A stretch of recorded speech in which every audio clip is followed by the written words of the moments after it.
প্রিয় লিসেনার্স, এই মুহূর্তে যে স্টোরিটি আমি শেয়ার করতে যাচ্ছি, এই স্টোরিটি আমাকে দিয়েছে রাকিব হাসান। ওনার বাড়ি নাটোর জেলার বড়াইগ্রাম থানার গরফা নামক একটি গ্রামে। পেশায় উনি একজন বায়োকেমিস্ট। ঢাকায় একটি নামকরা হসপিটালে উনি এখন কর্মরত আছেন। যে ঘটনাটি ওনার সঙ্গে ঘটেছে এটি 2015 সালের ফেব্রুয়ারি মাসে, খুব বেশি দিন আগের নয়। 2015 সালের ফেব্রুয়ারি মাসের ফার্স্ট উইকে উনি ওনার গ্রামের বাড়ি গরফাতে যান। গ্রামের বাড়িতে যাওয়ার কয়েকদিন পরেই ওনারই এক বন্ধু হঠাৎ ফোন করে বলেন যে ওনার বন্ধু যেই হসপিটালে কর্মরত আছেন সেই হসপিটালের মালিক প্রতি বছর একটি ক্যাম্পেইন করে। সেই হসপিটালের মালিকের বাড়ি টাঙ্গাইল জেলার সখীপুরে। প্রায় 10 দিন ব্যাপী একটি ক্যাম্পেইন হয়। ক্যাম্পেইনের তারিখ নির্ধারিত হয়েছে 10 ফেব্রুয়ারি থেকে 21 ফেব্রুয়ারি পর্যন্ত। ফেব্রুয়ারি মাস আমরা জানি বাংলাদেশের সময় তখন শীতকাল, ভালোই শীত পড়েছে তখন। যাই হোক, যেহেতু একটা ক্যাম্পেইনের কথা তার সামনে চলে আসে এবং তারই খুব কাছের বন্ধু রিকোয়েস্ট করে, উনি বাড়ি থেকে চলে আসে 8 ফেব্রুয়ারি। কথা ছিল 9 ফেব্রুয়ারি সকালে অফিস থেকেই একটি অ্যাম্বুলেন্সে করে তাদেরকে নিয়ে যাবে। এই অ্যাম্বুলেন্সটি সেই ক্যাম্পেইনের উদ্দেশ্যেই ব্যবহৃত একটি অ্যাম্বুলেন্স, কিন্তু সঙ্গত কারণে সেভাবে তাদের যাওয়া হয়নি। অনেক আগে থেকে রেডি থাকলেও তারা আসলে সেভাবে যেতে পারেনি। রাত 9টার দিকে গাড়ি আসে। উনি, ওনার বন্ধু এবং ড্রাইভার, এই 3 জন গাড়িতে করে টাঙ্গাইলের সখীপুরের উদ্দেশ্যে রওনা হন। গন্তব্যস্থানে যেতে যেতে তাদের রাত প্রায় 11:30 বেজে যায়। একটি বাড়িতে তাদের থাকার ব্যবস্থা করা হয়। বেশ কিছু নির্জন জায়গা পার হয়ে চারদিকে বড় বড় গাছে ঘেরা একটি নির্জন জায়গায় তাদেরকে নিয়ে আসা হয়। প্রায় 60 বিঘা জায়গার উপর চারদিকে গাছপালা ঘেরা, শুধু গাছপালা না, বড় বড় গাছপালায় ঘেরা একটি বাড়িতে তারা আসেন। বাড়িটি দোতলা। উপরতলায় দরজা জানালা থাকলেও থাকার কোনো রুম নেই, রয়েছে নিচতলায়। নিচতলাতে ঢুকেই তারা দেখতে পান ওই গ্রাউন্ড ফ্লোরের মাঝ বরাবর একটি বৈঠকখানা এবং ওই বৈঠকখানা থেকে সমান দূরত্বে একই রকম, একই সাইজের, একই রকম দেখতে, একই ডেকোরেশনের 4টি রুম। প্রত্যেকটি রুমের সাথেই ব্যালকনি রয়েছে। রুমের ব্যালকনির পাশে রয়েছে ওয়াশরুম, একদম রুমের মধ্যে না, ব্যালকনির পাশে রয়েছে ওয়াশরুম। প্রত্যেকটি রুমের মধ্যে পর্যাপ্ত লাইট এবং একটি করে ফ্যান রয়েছে। এমন একটি রুম তাদের 2 জনের জন্য বরাদ্দ করা হয়।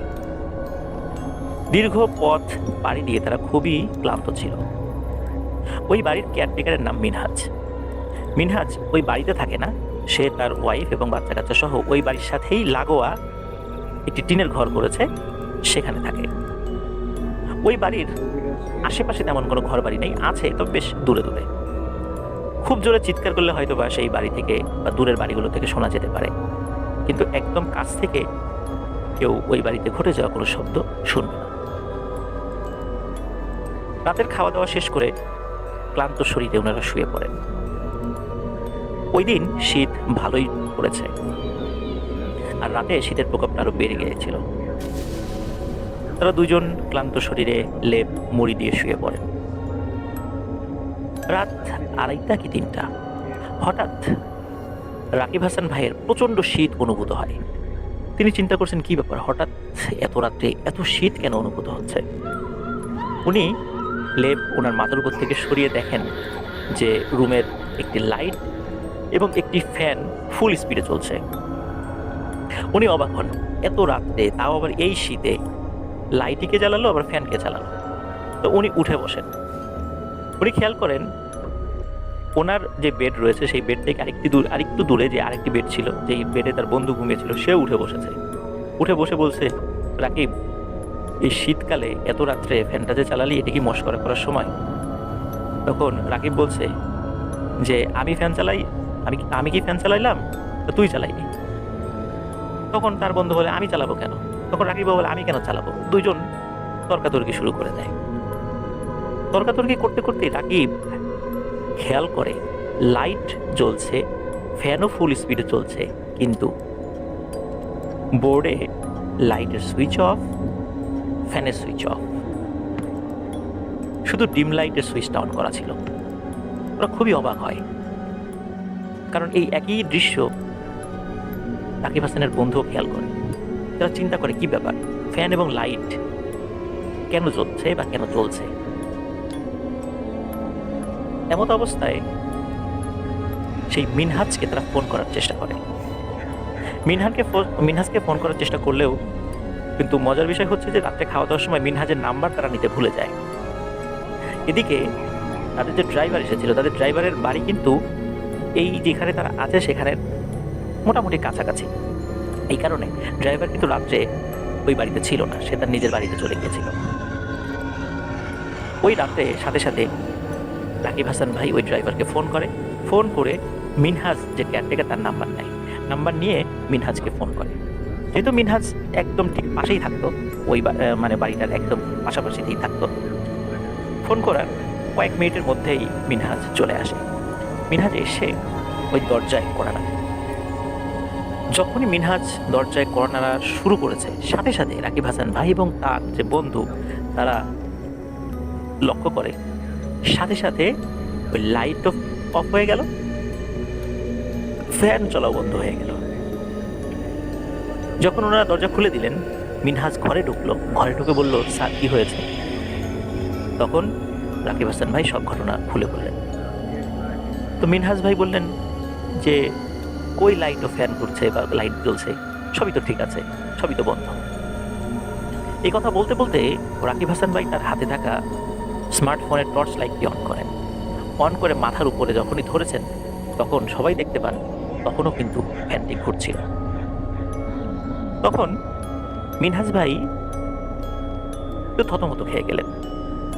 উনি বললেন, ও কিছু না, হয়তোবা ইলেকট্রিসিটির বা লাইনের কোনো সমস্যা হয়েছে, এই জন্য হতে পারে, আপনারা ঘুমান, আমি কালকে ইলেকট্রিশিয়ান ডেকে দেখবো আসলে কি হয়েছিল। মিনহাজ ভাই ওই থতমত খাওয়া দেখে এবং অদ্ভুত আচরণে রাকিব হাসান ভাই এবং তার বন্ধু কিছুটা অবাক। কিন্তু এটা যে প্যারানরমাল কোনো বিষয় ছিল, এই বিষয়টা তারা আসলে মাথায় আনেন। যাই হোক, দরজা বন্ধ করে দিয়ে ওনারা শুয়ে পড়েন। মিনহাজ ভাইও তার বাড়িতে চলে যায়। ওই রাত্রে আর কোনো ঘটনা ঘটে না। পরের দিন সকালে নাস্তা করার পর রাকিব হাসান ভাইয়ের যে বন্ধু, তিনি বলেন যে, দোস্ত আমার বাড়ি তো কাছেই, আজকে তো তেমন কোনো কাজ নাই ক্যাম্পেইনের, আমি বাড়িতে যাই, কালকে ফুল স্পিডে কাজ শুরু হবে, আর কাল সকালে আসবো, আজ তুই একাই থাক, তোর কোনো অসুবিধা হবে? তখন রাকিব হাসান ভাই বললো, না আর কি অসুবিধা হবে, কোনো সমস্যা নেই, তুই যা। তো উনি চলে যান। ওদিকে মিনহাজ ভাই যে কেয়ারটেকার, সেও এসে রাকিব হাসান ভাইকে বলছে যে, স্যার বাজারে যাব, বেশ কিছু কাজ আছে, কেনাকাটাও করতে হবে, সারাদিন আমার দেখা পাবেন না, আমার বউ আছে, সেই রান্নাবাড়া করে দেবে, কোনো সমস্যা হলে তাকে বলবেন, আমি সন্ধ্যার পর আসবো। এই বলে মিনহাজ ভাইও চলে যান। রাকিব হাসান ভাই পুরো বাড়িতে অনেকটা একাই হয়ে যান, কারণ উনি নতুন মানুষ, এখানে কাউকে চেনেনও না, জানেনও না। সারাটা দিন উনি একাই কাটান।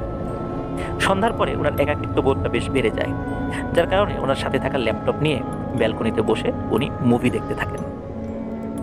ওদিকে মিনহাজ ভাইয়ের যে ওয়াইফ, উনি কিচেনে রান্না করছিলেন গেস্টদের জন্য। তো ব্যালকনিতে বসে মুভি যখন দেখছিলেন, হঠাৎ রাকিব হাসান ভাইয়ের মনে হলো তার খুব কাছাকাছি, কিন্তু ঘরের বাইরে শুকনো পাতার মরমর শব্দ। কারণ আমরা জানি শীতকালে গাছের পাতাগুলো ঝরে পড়ে, সেগুলো শুকিয়ে যায় আর্দ্রতার অভাবে। মনে হচ্ছিল ওই পাতার উপর দিয়ে কেউ হেঁটে যাচ্ছে এবং পাতার সেই মরমর শব্দ রাকিব হাসান ভাইয়ের কানে ভেসে আসছে। তো শুরুর দিকে আসলে উনি অতটা গুরুত্ব দেননি। আর এই পাতার আওয়াজ তার কানে আসার অন্যতম কারণ হচ্ছে ওনার কানে হেডফোন ছিল না। উনি জাস্ট ল্যাপটপের যে স্পিকার ছিল সেই স্পিকারেই উনি মুভিটা দেখছিলেন। আর স্পিকারের সাউন্ড তো খুব বেশি জোরে হয় না ল্যাপটপের, যার কারণে উনি সহজেই ওই পাতার মচমচের শব্দ উনি শুনেছিলেন। তো উনি প্রথমে মনে করেছিলেন যে হয়তো বা কুকুর বা বিড়াল হেঁটে যাচ্ছে, এরকম কিছু। কিন্তু উনি একটু ভালো করে দেখার চেষ্টা করেন ল্যাপটপের স্ক্রিন থেকে চোখ ফিরিয়ে, কিন্তু উনি ওই অন্ধকারে কাউকে দেখতে পান না, কারণ ওই সাইডটা অন্ধকার ছিল, ওখানে কোনো লাইট লাগানো ছিল না। যাই হোক, উনি আবার মুভি দেখায় মন দেন। বেশ কিছু সময় পর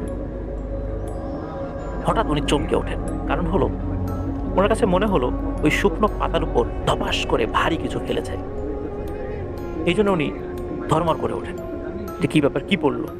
উনি চিন্তা করেন গাছের ডাল ভেঙে পড়লো কিনা, কিন্তু উনি ওনার মোবাইলের টর্চ লাইট জ্বালিয়ে যতটুকু সামনে দেখলেন কোনো ডাল তো ভেঙে পড়েনি।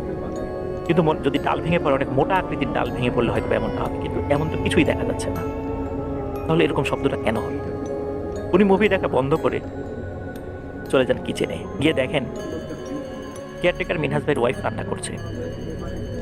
রাকিব হাসান ভাই বলেন, আপা একটু আগে কি আপনি বাইরে হাঁটাহাঁটি করেছিলেন? উনি বলেন, না তো, আমি তো রান্না করছি কিচেনে। তখন বললেন যে তাহলে বাইরে একটু আগে যে একটা ধপাস করে শব্দ হলো, তাকে মিনহাজ ভাই এসেছেন? উনি কি কোনো জিনিসপত্র সাথে নিয়ে এসেছেন? হয়তোবা উনি মাটির উপর ফেলেছেন। তখন ওই আপা বলে, না তো, উনি তো এখনো আসেননি। রাকিব হাসান ভাই নিশ্চিত হওয়ার জন্য মিনহাজ ভাইকে ফোন করেন, তিনি কোথায়। মিনহাজ ভাই ফোন রিসিভ করে বলেন তার আসতে এখনো কিছুটা সময় লাগবে, কারণ উনি তখনও বাড়ি থেকে বেশ দূরে আছেন। রাকিব হাসান ভাই চিন্তা করেন, তাহলে এই শব্দটি কোত্থেকে এলো? উনি কিছু মিলাতে পারছেন না হিসাব। কিছু সময় পরে মিনহাজ ভাই এলেন। আসার পর মিনহাজ ভাইকে সব বিষয়টি খুলে বললেন। মিনহাজ ভাই এবারও বললেন, ও কিছু না, শীতকাল তো এমনিতেই তো শুকনো পাতা ঝরে পড়ে, আর অনেক সময় বাতাসের শব্দেও এই পাতার মুড়মুড়ে বা মচমচে আওয়াজ শোনা যায়। আপনি এমনিই শুনেছেন, ওটা মনের ভুল। কিন্তু রাকিব হাসান ভাই উনি বুঝতে পেরেছিলেন এটা আসলে তার মনের ভুল ছিল না।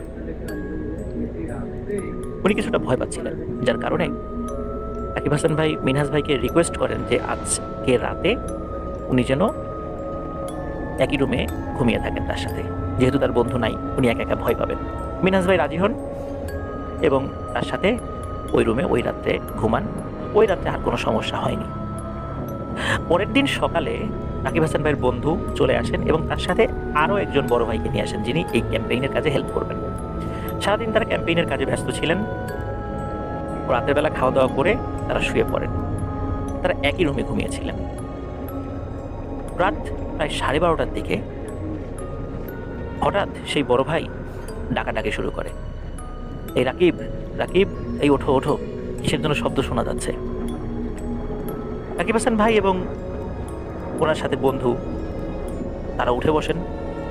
কি হয়েছে? বলে, চলো তো বাইরে কিছুর একটা শব্দ শোনা যাচ্ছে, মনে হয় কেউ কাঁদছে। তখন তারা ব্যালকনির দিকে গেলেন।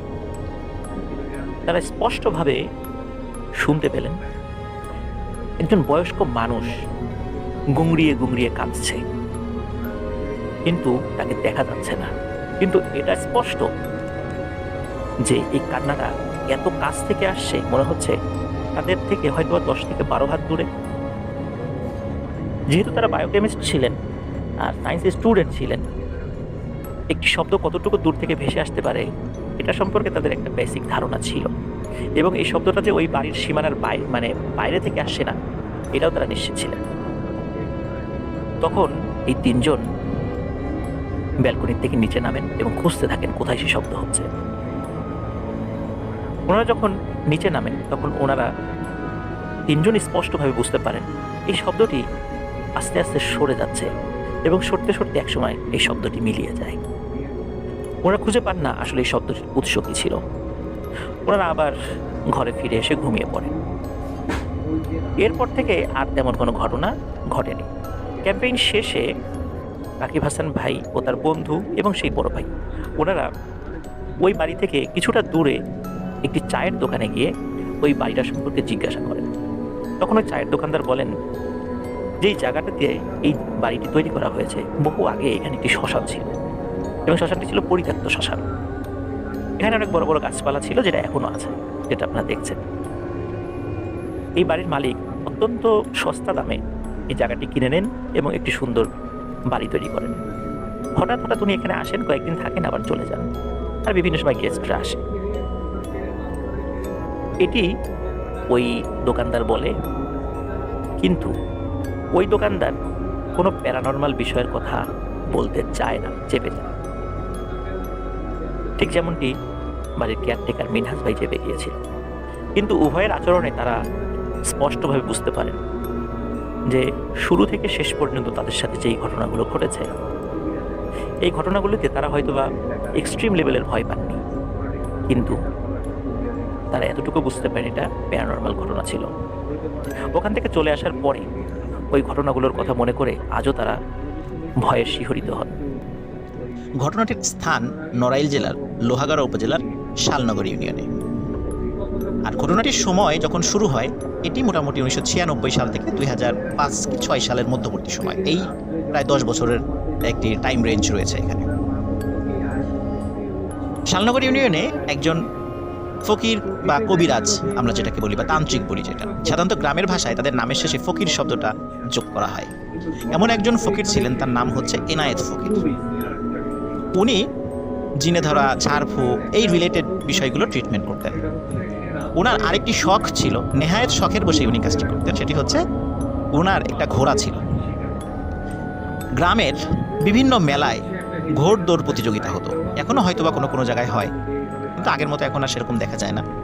তো নড়াইল জেলায় ঘোড়দৌড় প্রতিযোগিতাটা এটা বেশ জনপ্রিয়।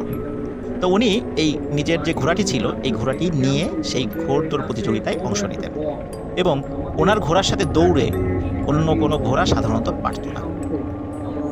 উনি 1995-96 সাল থেকে ঘোড়াপালা শুরু করেন এবং বিভিন্ন মেলায় বা বিভিন্ন অনুষ্ঠানে ঘোড়দৌড় প্রতিযোগিতায় উনি ওনার ঘোড়াটা নিয়ে যেতেন এবং জয়লাভ করতেন। অধিকাংশ সময় ফার্স্ট প্রাইজটাই ওনার ঘোড়াটাকে কেন্দ্র করে উনি পেতেন।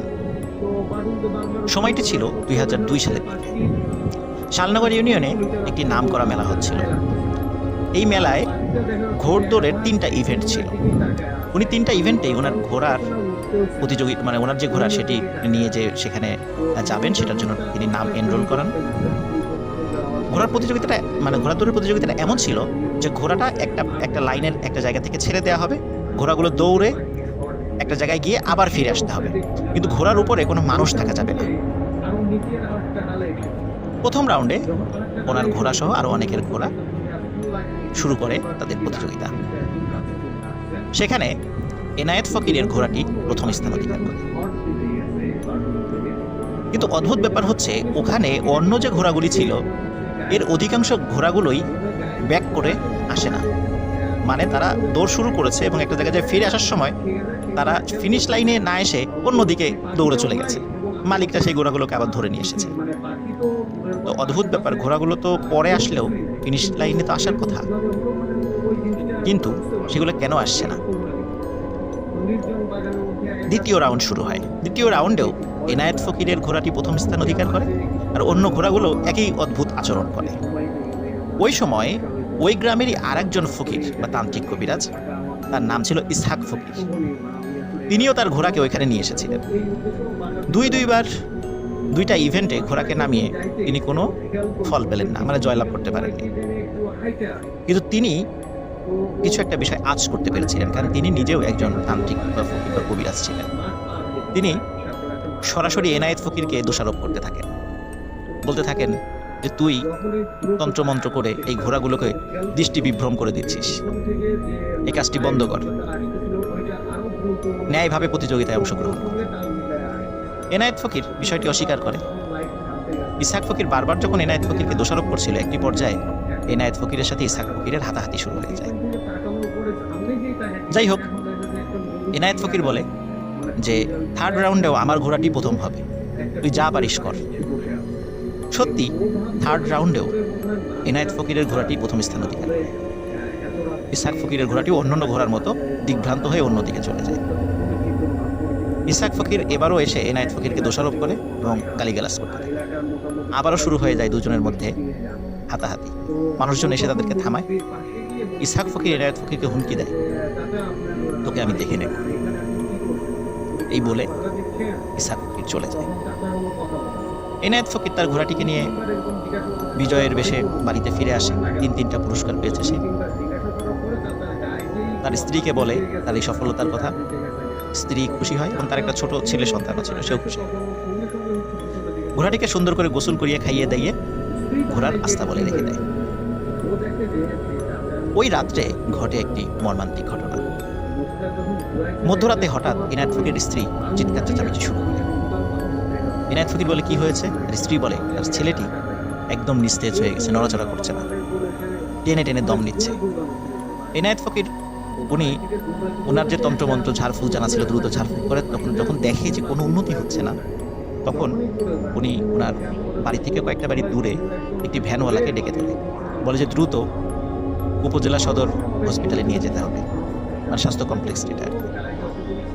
ভ্যানে করে ওই রাতেই দ্রুত তার ছেলেকে যখন উপজেলা স্বাস্থ্য কমপ্লেক্সে নিয়ে যাওয়া হয়, কর্তব্যরত চিকিৎসক এনায়েত ফকিরকে জানায় তার সন্তান হসপিটালে নিয়ে আসার পথেই মারা গেছে।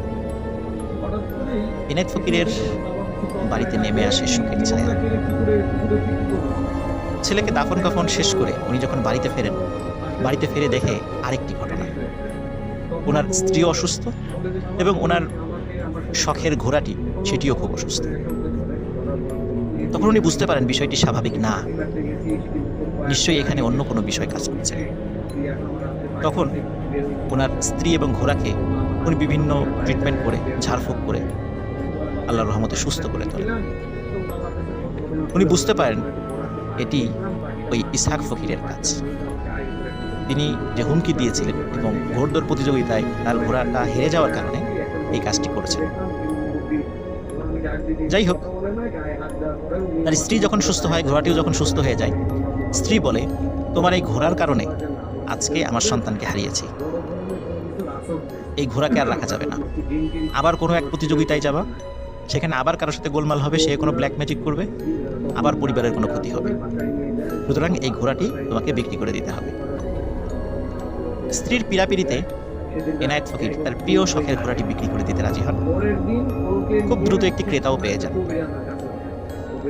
মোটামুটি ভালো দামেই ওই ঘোড়াটি বিক্রি হয়ে যায়, কারণ তার ঘোড়াটি খুব ভালো দৌড়াতে পারতো, সে সুঠাম দেহি ছিল ঘোড়াটি, যার কারণে ঘোড়াটির একটি নাম ডাক ছিল। বেশ ভালো মূল্যই পান এনায়েত ফকির। ঘোড়াটি বিক্রি করে দেন। 3 দিন পর, ঠিক 4 দিনের দিন সকালবেলা এনায়েত ফকির দেখেন যার কাছে তার ঘোড়াটি বিক্রি করে দিয়েছিলেন, সেই লোকটি ঘোড়াটি নিয়ে এনায়েত ফকিরের বাড়িতে হাজির। এনায়েত ফকির জিজ্ঞেস করলেন কি হয়েছে। লোকটি কোনো কথা না বলে তাকে বললেন, আপনার ঘোড়াটি আমি রাখতে পারবো না, ঘোড়াটি ফেরত নেন, আমার টাকা আমাকে ফেরত দেন। এনায়েত ফকির জিজ্ঞেস করছিল কি হয়েছে, আসলে ঘোড়াটির সমস্যা কি। তিনি বলেন যে এত কথা আমি বলতে পারবো না, আপনার ঘোড়া আপনি বুঝে নেন, আমার টাকা আমাকে ফেরত দেন। আপনার ঘোড়া আগের মতোই আছে, সুস্থ আছে, আমার টাকা ফেরত দেন, আপনার ঘোড়া আমি নেব না। এনায়েত ফকির বারবার সমস্যা বা এই সমস্যার কারণ বা কেন নিয়ে এসেছে এই বিষয়গুলো জিজ্ঞেস করলেও ওই লোকটি কোনো কথা বলতে রাজি হচ্ছিলেন না।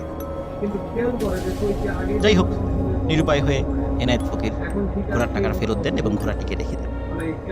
লোকটি যখন চলে যায়, যাওয়ার সময় আশেপাশের লোকজনের কাছে তিনি বলছিলেন যে এনায়েত ফকির একটা বাটপার লোক, একটা দোষের ঘোড়া আমাকে বিক্রি করে দিয়ে আমার কাছ থেকে টাকা নিয়েছিল, ও কাজটি ভালো করেনি, এই বলে উনি চলে যান।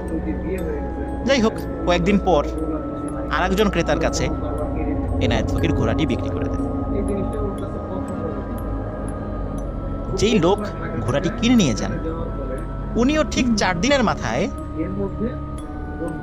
বেশ সকালে না, বিকালের দিকে ঘোড়াটি নিয়ে এনায়েত ফকিরের বাড়িতে হাজির। এনায়েত ফকির তো অবাক। এনায়েত ফকির জিজ্ঞেস করেন কি হয়েছে।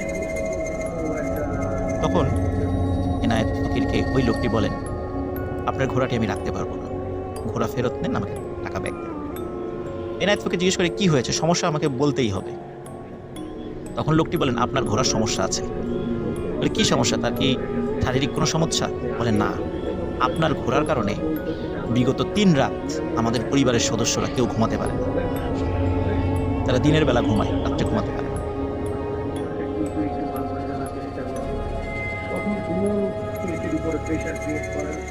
এনায়েত ফকির লোকটির কথা শুনে খুবই অবাক হয়। লোকটির কাছে আরও কিছু জানতে চান। তখন লোকটি যে বিষয়টি বলে, গা শিউরে ওঠার মতো একটি বিষয়। লোকটি বলেন, যেদিন এনায়েত ফকিরের কাছ থেকে তিনি ঘোড়াটি কিনে নিয়ে যান, রাতের বেলা ঘোড়াটিকে একটি ঘরে রেখে দেন। রাত যখন একটু গভীর হয়েছে এবং ওই বাড়ির সদস্যরা যখন একটু ঘুম ভাব, হঠাৎ একজন মহিলার নাকি সুরে কান্না তাদের কানে ভেসে আসে। তারা চিন্তা করেন এই কান্নাটি কোথা থেকে আসছে। ঘর থেকে বের হয়ে তারা বুঝতে পারেন এই কান্নার শব্দটি ঘোড়া যে ঘরটিতে রাখা হয়েছে সেখান থেকে আসছে। তারা যখন ঘোড়ার ওই ঘরের দরজা খুলে ভিতরে ঢোকেন, সাথে সাথে ওই কান্নার শব্দটি বন্ধ হয়ে যায়। তারা আশেপাশে খুঁজে দেখেন কাউকে দেখা যায় কিনা। না, কাউকে দেখা যায় না। আবার তারা ঘরে এসে শুয়ে পড়ে। যখনই তারা আবার একটু ঘুম ঘুম ভাব এসেছে, আবার ওই কান্নার শব্দটি তাদের কানে ভেসে আসে এবং কান্নার শব্দটি ক্রমশ তীব্র হতে থাকে। মানে কেউ যে ঘুমিয়ে পড়বে সে উপায় নেই, শব্দটি আস্তে আস্তে তীব্র হতে থাকে। তারা আবার ঘর থেকে বের হয়। তারা বুঝতে পারে এই কান্নার শব্দটি ওই ঘোড়ার ঘর থেকে আসছে। আবারও যখন ঘোড়ার ঘরে যায়, তারা কোনো কান্নার শব্দ পায় না, থেমে যায় সেই শব্দ। এভাবে সারাটি রাত তারা ঘুমাতে পারে না। সকালের দিকে যখন সূর্য ওঠে, তখন আর সেই কান্নার শব্দ শোনা যায় না। তখন এই সারা রাতের নিদ্রাহীনতার কারণে বাড়ির সবাই অনেক বেলা পর্যন্ত ঘুমিয়ে থাকে। পরের দিন একই ঘটনা ঘটে, কিন্তু সেদিন গতকালকের তুলনায় কান্নার শব্দটা আরও বেশি। একই রকমভাবে তারা যখন ঘোড়ার ঘরে ঢোকে, তখন দেখে একদম শান্ত, কোনো শব্দ নেই। আবার ঘরে আসলে আবার কান্নার শব্দ ক্রমশ জোরালো হয়। কোনোভাবেই তারা ঘুমাতে পারে না। তৃতীয় দিন রাত্রে যখন একই ঘটনা ঘটতে থাকে এবং সেবার অসহনীয় পর্যায়ের জোরে জোরে কান্নার আওয়াজ, তখন তারা আর সহ্য করতে পারে না। তখন বাড়ির সদস্যরা সিদ্ধান্ত নেয় ঘোড়াটিকে একটি মাঠের মধ্যে বেঁধে রাখা হয়। ঘোড়াটিকে যখন মাঠের মধ্যে বেঁধে রাখা হয়, তখন ওই ঘরে আর কোনো কান্নার শব্দ শোনা যায় না। বাড়ির সদস্যরা সিদ্ধান্ত নেয় সকাল হলে এই ঘোড়াটিকে তাদের মালিকের কাছে, মানে আগের মালিকের কাছে ফিরিয়ে দিয়ে টাকা ফেরত নিয়ে আসা। কারণ আগের মালিক হয়তোবা ইচ্ছাকৃতভাবে এই ঘোড়াটি কাছে রাখতে পারেনি, এই সমস্যার কারণে তাদের কাছে বিক্রি করে দিয়েছে এবং এই সমস্যার কথাটা তাদেরকে জানায়নি। এই চিন্তা করে তারা সিদ্ধান্ত নেয় ঘোড়াটিকে ফেরত দেওয়া হবে। যেহেতু অনেক রাত পর্যন্ত ওই রাতেও তারা ঘুমাতে পারেনি, বেশ বেলা পর্যন্ত ঘুমিয়ে দুপুরের পরে খাওয়া দাওয়া করে ওই লোকটি ঘোড়া নিয়ে রওনা দেয়। বিকালে এসে এনায়েত ফকিরের বাড়িতে পৌঁছায়। এনায়েত ফকিরকে যখন এই বিষয়গুলি খুলে বলে, এনায়েত ফকির খুবই অবাক হয়। কারণ এতদিন ধরে এই ঘোড়াটি তিনি পেলেছেন, কখনো এই সমস্যা হয়নি। তবে হঠাৎ কেন এই সমস্যা এখন দেখা দিচ্ছে, উনি কিছুটা বুঝতে পারেন। এর মধ্যে যেটি হয় সেটি হচ্ছে এনায়েত ফকিরের আবার সব কিছু স্বাভাবিক হতে শুরু করে। এনায়েত ফকিরের বাড়িতে ঘোড়াটি আসার পর তখন কিন্তু আস্তাবল থেকে আর কোনো কান্নার শব্দ ভেসে আসে না। কিন্তু এনায়েত ফকির দেখে যে ঘোড়াটিকে যখন ঘোড়ার জন্য নির্ধারিত যে জায়গাটি সেখানে রাখা হয়, ওই ঘোড়াটি অঝোর ধারায় কাঁদতে থাকে, কিন্তু কোনো মহিলার নাকি সুরে কান্না আর ভেসে আসে না। এনায়েত ফকির চিন্তা করে যে ঘোড়াটিকে আর হয়তো বা আস্তাবলে রাখা যাবে না, তাকে মাঠে কোনো একটা জায়গায় রাত্রে বেঁধে আসতে হবে, কারণ ঘোড়াটির নিশ্চয়ই কোনো সমস্যা হয়েছে যেটি তিনি বুঝতে পারছেন না। যাই হোক, এর মধ্যে পেরিয়ে যায় প্রায় 2 থেকে 2.5 বছর। এনায়েত ফকিরের ঘর আলো করে আরেকটি পুত্র সন্তান আসে, সেও বড় হতে থাকে। একদিন দুপুরবেলা একটি ভ্যান এনায়েত ফকিরের বাড়িতে আসে। এনায়েত ফকির দূর থেকে দেখে ভ্যানের উপর একটি মানুষ শোয়া। ভ্যানটি এনায়েত ফকিরের বাড়ির দিকে আসছে। এনায়েত ফকিরের বাড়িতে যখন ভ্যানটি আসে, তখন দেখে ভ্যানের উপর একদম শুকনো লিকলিকে একজন মানুষ শুয়ে আছে, খুবই অসুস্থ, হাড্ডিসার হয়ে গেছে। এনায়েত ফকির দেখে চিনতে পারেন এই লোকটি আর কেউ নয়, সেই ইসহাক ফকির। ইসহাক ফকিরের উঠে বসার শক্তি শরীরে ছিল না। ইসহাক ফকির শুয়ে শুয়েই এনায়েত ফকিরকে বলতে থাকে যে, ভাই, আমি বিশাল এক অন্যায় করেছি। সেদিন মেলায় তোমার সাথে ঝগড়াঝাটি করে তোমার পরিবারের উপর আমি ব্ল্যাক ম্যাজিক করেছিলাম, যার কারণে তোমার সন্তান মারা যায়। তোমার স্ত্রী এবং ঘোড়ার উপরও করেছিলাম, কিন্তু তারা সুস্থ হয়ে গেছে। তুমি তোমার সন্তানকে মৃত দেখে আমার উপর ক্ষিপ্ত হয়ে তুমি আমার উপর ব্ল্যাক ম্যাজিক করেছো। আমারও সন্তান মারা গেছে, আমার স্ত্রী মারা গেছে, আমিও মৃত্যু সজ্জায়। তুমি আমাকে ক্ষমা করে দাও, আমার উপর থেকে তোমার ব্ল্যাক ম্যাজিক তুলে নাও আর আমাকে মাফ করে দিও। এনায়েত ফকির ইসহাক ফকিরের উপর এতটাই ক্ষিপ্ত ছিল যে সে তাকে ক্ষমা করে না এবং ওই মৃত্যু সজ্জায় ইসহাক ফকিরকে দূর দূর করে বাড়ি থেকে বের করে দেয়। এনায়েত ফকিরের স্ত্রী এই ঘটনাটি দূর থেকে দেখছিল। তিনি বলছিলেন যে, আমাদের তো এক সন্তান চলে গেছে, আল্লাহর একটা সন্তান দিয়েছে, তুমি তাকে মাফ করে দাও। কিন্তু এনায়েত ফকির তার স্ত্রীর কথা শোনে না। সে তার সিদ্ধান্তে অটল থাকে এবং সে বলে, হ্যাঁ, আমি তোর উপর ব্ল্যাক ম্যাজিক করেছি, আমার সন্তান হত্যার প্রতিশোধ নিয়েছি, আমি তোকে ক্ষমা করবো না, আমার বাড়ির থেকে বের হয়ে যা। তাকে দূর দূর করে বাড়ি থেকে তাড়িয়ে দেয়। এই ঘটনার পরের দিন এনায়েত ফকিরের কাছে খবর আসে ইসহাক ফকির মারা গেছে। শুনে এনায়েত ফকির মনে মনে খুশি হয়, কারণ এই ঘটনার তো আসলে কোনো বিচার হবে না, পুলিশি কোনো কেসও হবে না, সে তার সন্তান হত্যার প্রতিশোধ নিতে পেরেছে। এরপরে বেশ কয়েকদিন স্বাভাবিকভাবে কেটে যায়। প্রতি রাত্রে এনায়েত ফকির তার সেই ঘোড়াটিকে মাঠে বেঁধে আসতো। এক রাতে খাওয়া দাওয়া করে ঘোড়াটিকে মাঠে বেঁধে আসতে চায়। সাধারণত তার বাড়ি থেকে 5 থেকে 7 মিনিটের হাঁটা পথের দূরত্বে ঘোড়াটিকে বেঁধে আসে। তার স্ত্রী বুঝতে পারে অনেকক্ষণ হয়ে যাচ্ছে এনায়েত ফকির আর ফিরে আসছে না। 1 ঘন্টা, 2 ঘন্টা, 3 ঘন্টা হয়ে যায়, ফিরে আসছে না। তার স্ত্রীর মনে সন্দেহ হয়। তিনি একটি হারিকেন হাতে নিয়ে পার্শ্ববর্তী যে ঘরগুলো আছে, যে পরিবারগুলো আছে, তাদের বাড়িতে যান, তাদেরকে ডেকে তোলেন এবং সেই বাড়ির আরও কিছু সদস্যদেরকে নিয়ে মাঠের মধ্যে যান। মাঠের মধ্যে গিয়ে দেখেন যে জায়গাটিতে ঘোড়াটিকে বেঁধে রাখা হতো সেখানে একটি খুঁটো গাড়া আছে, খুঁটোর সাথে দড়িও আছে যেটি ঘোড়ার পায়ের সাথে বেঁধে রাখা হতো, কিন্তু ঘোড়াটিকে দেখা যাচ্ছে না, এনায়েত ফকিরকেও দেখা যাচ্ছে না। তখন তারা টর্চ লাইট জ্বালিয়ে চারদিকে খুঁজতে থাকেন এবং জোরে জোরে এনায়েত ফকিরের নাম ধরে ডাকতে থাকেন। হঠাৎ একজন চিৎকার দিয়ে বলে, পেয়েছি, ঘোড়াকে পেয়েছি। সবাই ছুটে যায় সেই ঘোড়াটির কাছে, গিয়ে দেখে যে ঘোড়াটির 4টি পা তার দেহ থেকে কেউ সজোরে টেনে বিচ্ছিন্ন করে দিয়েছে এবং ঘোড়াটির ধর থেকে মাথাও আলাদা, কিন্তু সেটা মনে হয় না কেউ কেটে আলাদা করেছে, কেউ টেনে ছিঁড়ে আলাদা করে ফেলেছে। ঘোড়াটির মৃতদেহ পড়ে আছে। বুঝতে পারে এটা কোনো মানুষের কাজ হতে পারে না। এনায়েত ফকির কোথায়? তারা হন্যে হয়ে খুঁজতে থাকে পুরো মাঠ, পাওয়া যায় এনায়েত ফকিরকে। সেই ঘোড়াটির মতো একই রকমভাবে মর্মান্তিকভাবে এনায়েত ফকিরের শরীর থেকে হাত, পা, মাথা বিচ্ছিন্ন অবস্থায় পাওয়া যায়। প্রিয় লিসেনার্স, পরবর্তীতে জানা যায় যে ইসহাক ফকির কিছু জিন পালতেন। সেই জিনের মাধ্যমে উনি ব্ল্যাক ম্যাজিকগুলো চর্চা করতেন। যখন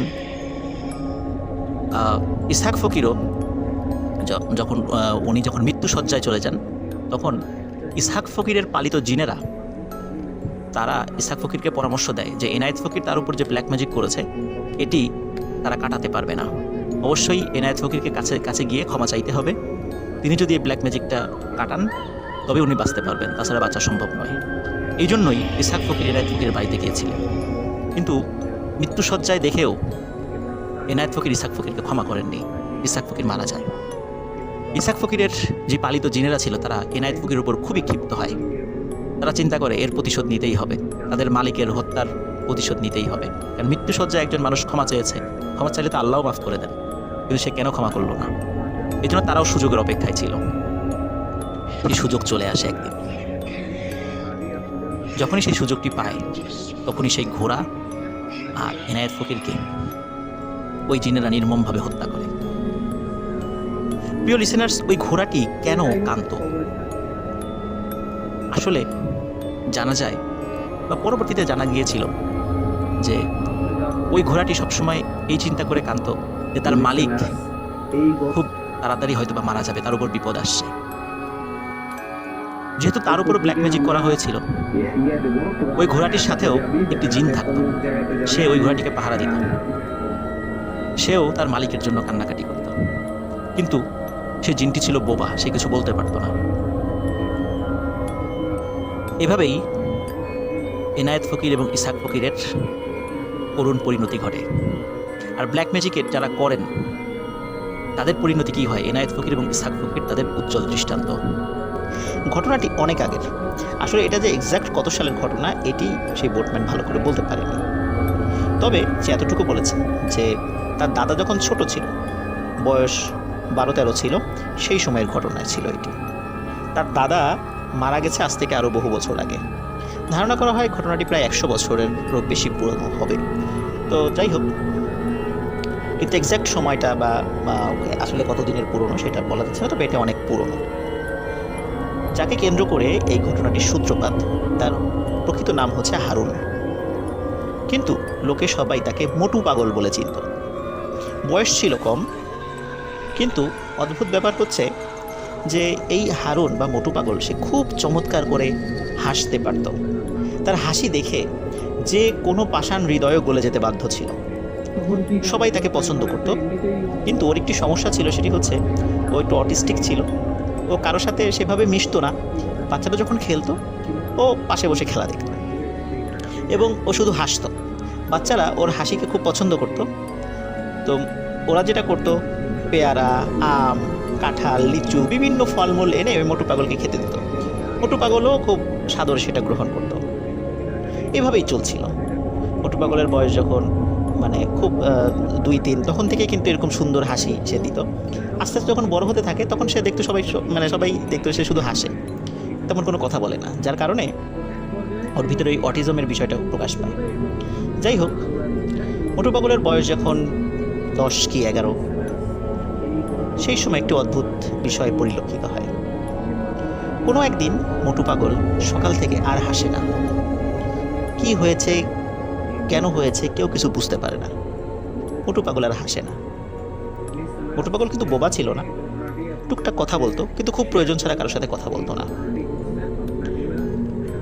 অদ্ভুত ব্যাপার হচ্ছে যে মোটু পাগল যতটুকু প্রয়োজন কথা বলতো সেটাও খুব কমিয়ে দিয়েছিল।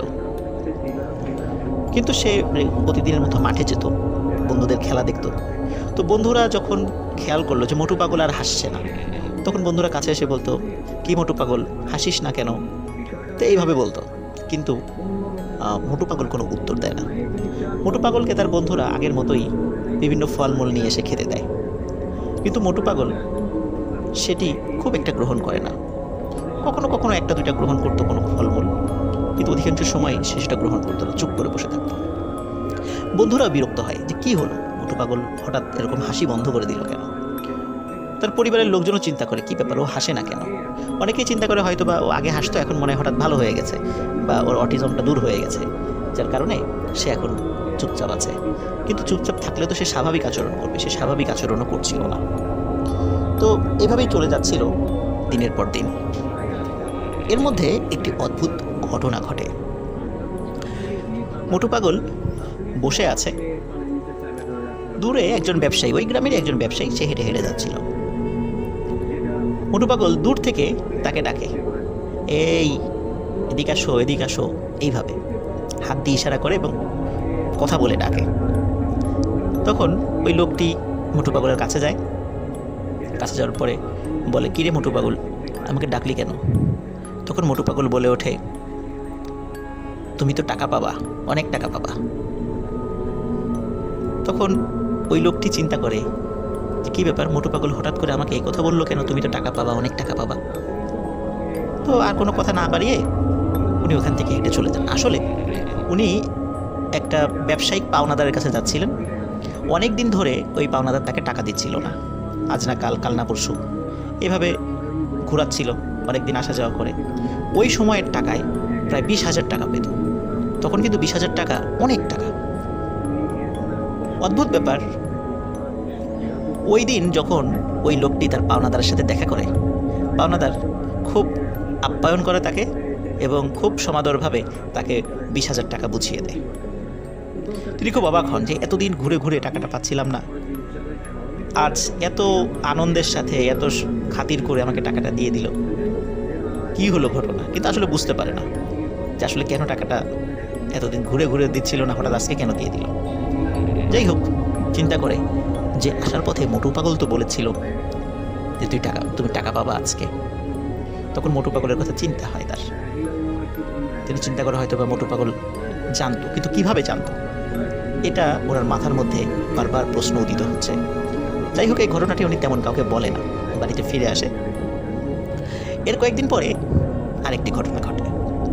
ওই গ্রামেরই 30 বছরেরও বেশি বয়স হয়ে গেছে এমন একটি মেয়ে, তার বিয়ে হচ্ছিল না।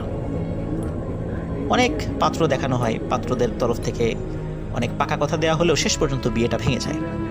তো এভাবে 30 বছরের বেশি হয়ে গেছে।